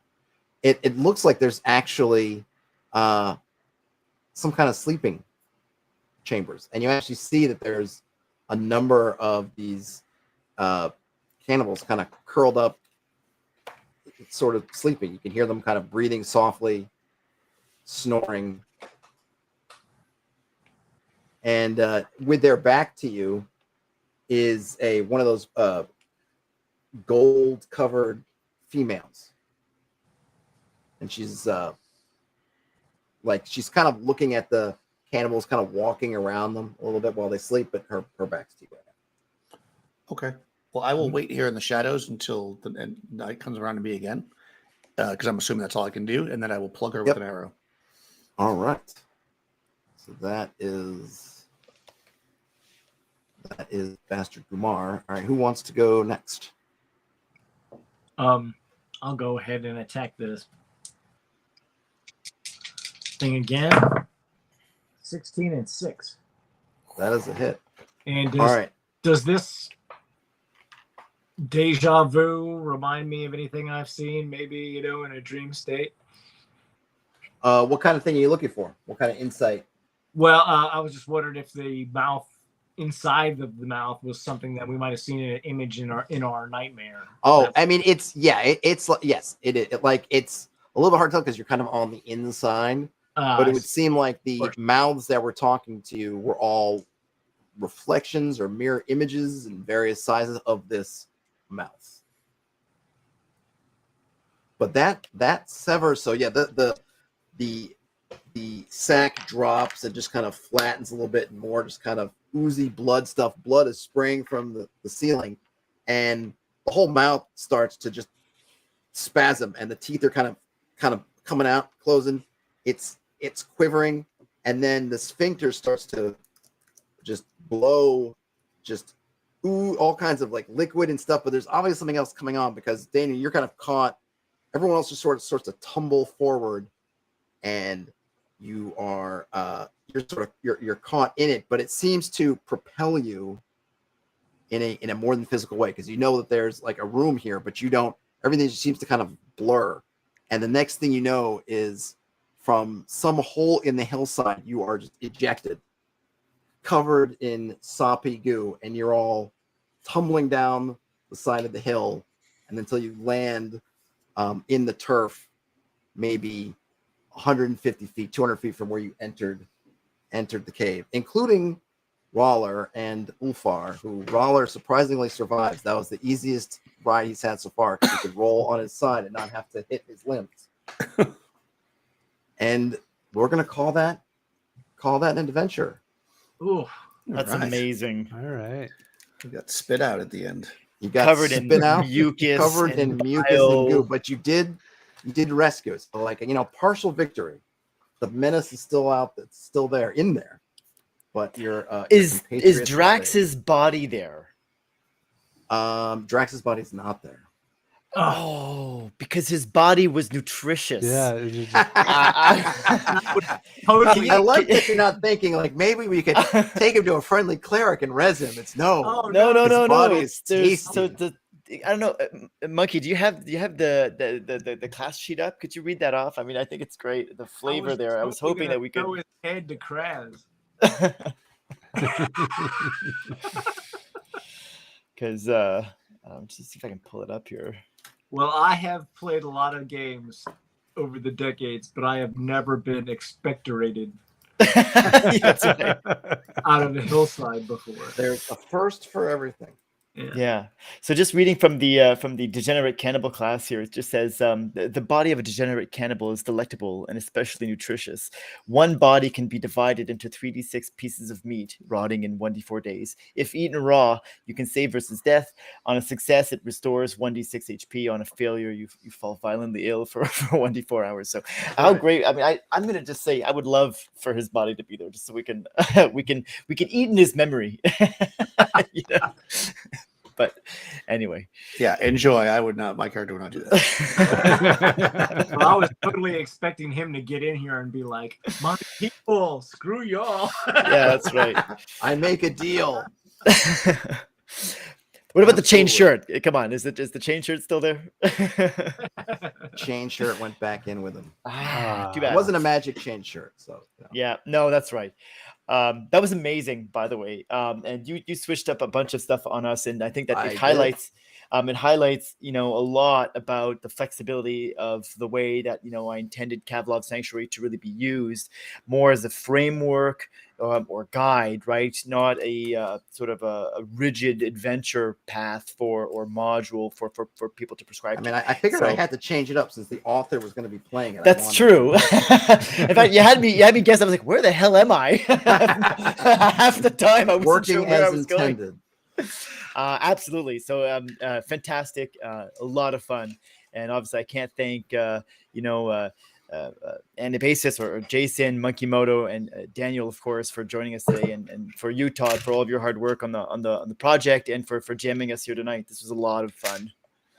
Well, it's my first time doing it, so hopefully it was okay. But it was I had a lot of fun. You know, it's a little bit was a little bit nervous doing it, but it was You good. did You guys great. were great players, and it's a really fun scenario, and it is very easy to change up. I did just change things up. I was thinking about it kind of as we're starting. Like, he really knows the layout of all this stuff, so I think I'm going to kind of move a couple things around Well, it just to worked. make it a little bit interesting. And, Nice to keep yeah. everybody on their toes. Yeah, and frankly, you guys all used the items and abilities really well to showcase the classes, but to just very, very creatively. So that was a lot of fun too. I'm not sure if we're looking to wrap things up pretty shortly here. I think, Todd, but I'd love for everyone, if they have an opportunity to plug their social media and all of that, at least one more time before we wrap things up. Because it's the least we could do here for having you guys here tonight. So Yep, maybe, and hopefully folks will check out the Kickstarter. This, Yeah, let's absolutely. see, how many different dungeons there are? Now, where are we one thing here? to make people aware, in the actual Yeah. Dreaded here, Hills, right? there's It's, there's a number of so- entrances. I simplified it to show just this one. since I didn't That's feel like right. there's Yeah. any So reason to and show we can both. talk a bit about There's- that. I mean, the roughly 13 dungeons. There's going to be stretch goals for additional content, 2 new gruesome classes, and a bunch of other things. So yeah, please do check out the Kickstarter page. I think we've got the launch page in the description below, and if not, I think Todd, we can do something about adding that there. I'm sure it's already there. But yeah, so without further ado, I'll turn it over to you folks. Maybe if you've got something to plug, now's the perfect time. Looking at you, Monkey Moto. Yes, please. Yeah, just current activity I'm involved in right now. I'm partnered up with some of the guys from the Rolled Standard podcast. And again, like I said earlier, it's called Flail to the Face. It's on multiple platforms now. And they're a primary Morkborg live play where we tend to focus on third party. Right now, we are getting towards the end of Trapped Within by Philip Jensen. And we also make sure that all of our classes that we're playing are third-party classes as well. Are you on Twitter, Instagram, any of that? Yeah, actually, Twitter, Instagram, all that. Flail to the Face for those guys, and I'm just on all of those as Monkey Moto. So Awesome. Well, again, can't thank you enough for being on, bud. it was a Daniel, blast. over to you. Oh, you're on You mute, buddy. muted. Yep.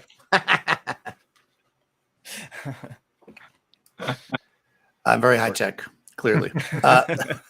Right. So I have Bandits Keep YouTube channel and podcast, also Bandits Keep. So Awesome. check me out. What's Bandits your Keep everywhere. your Twitter handle? You're presumably on Twitter, Instagram, Bandits all that Keep. jazz. Okay, at Bandits Keep. Awesome. Thanks so much, Daniel. Can I thank you enough for being here. And last but not least, of course, Brother Dirge. How can we find out more about what you're up to these days?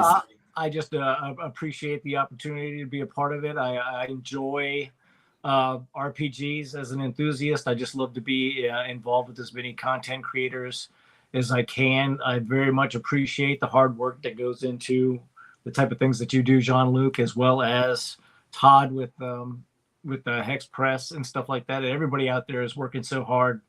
And I just love to see the things that are coming out, the evolution of gaming over the years. It's just getting better and better, and now is the best time to be an RPGer. Couldn't agree more. For sure. finally, for me, you guys can find me on Twitter at the Dungeons Key, or you can head to thedungeonskey.com and join our mailing list. So I try to let folks know about all the sort of exciting stuff that we've got cooking. The OSE conversion of Kavlov Sanctuary is just one of those things that we're doing. And even as part of that that Kickstarter campaign, there's going to be some more board content kind of thrown in there as well. So that's kind of exciting. It's sort of not so much as a stretch goal, but as sort of like an expert set, right? So, and then of course we've got even more content coming in the months to come after this Kickstarter campaign is done. We want to sort of expand the Kavlov Sanctuary storyline to kind of branch off into a bunch of things. So make sure you follow us on Twitter, Instagram, and join our mailing list, and of course to check out the Kickstarter on August 4th. So thanks so much everyone for joining us tonight in the chat. You guys have been amazing. Love the interaction, and thanks everyone here for playing. This was a really great time. Yeah, Thanks everyone. This was awesome. Thanks for the invite. It was a lot of fun. I'm gonna go ahead and end the stream. If folks give it a thumbs up on your way out, that'll be awesome. And subscribe to everybody when you heard their social media and everything. Subscribe, and hopefully check out the Kickstarter. If you enjoyed this and enjoyed me stumbling through it, then you just know that the book is 100 times better with someone with more competence. So check it out. All right, I'm gonna hit the end button, and then we can kind of, if we want to chat a little bit afterwards once the Let's do it. Screen goes. So good night, everybody. Game on. Good night. And talk to you later. Say good night, Gracie.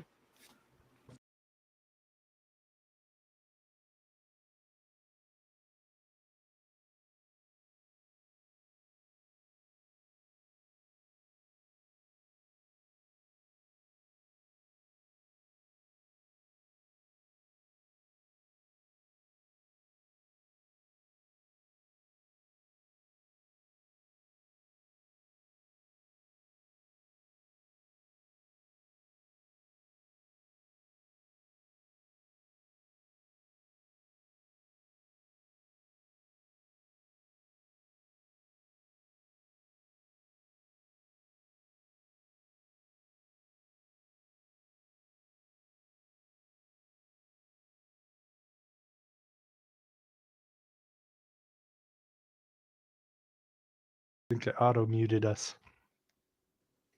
Yeah, but I think we're also still live, or am I making that up?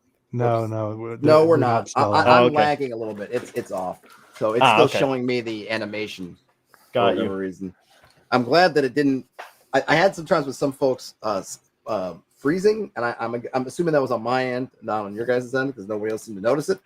So I noticed. Are I you sure noticed, we're not still live? Like, Yeah, no, Yeah, it's I'm sure. over. Yeah. It's done. So okay, yeah, because I wasn't sure if that meant that, I don't know if it was on his end. It was Daniel a couple times, and it might have been a couple. I mean, I think it was a couple people a couple times, but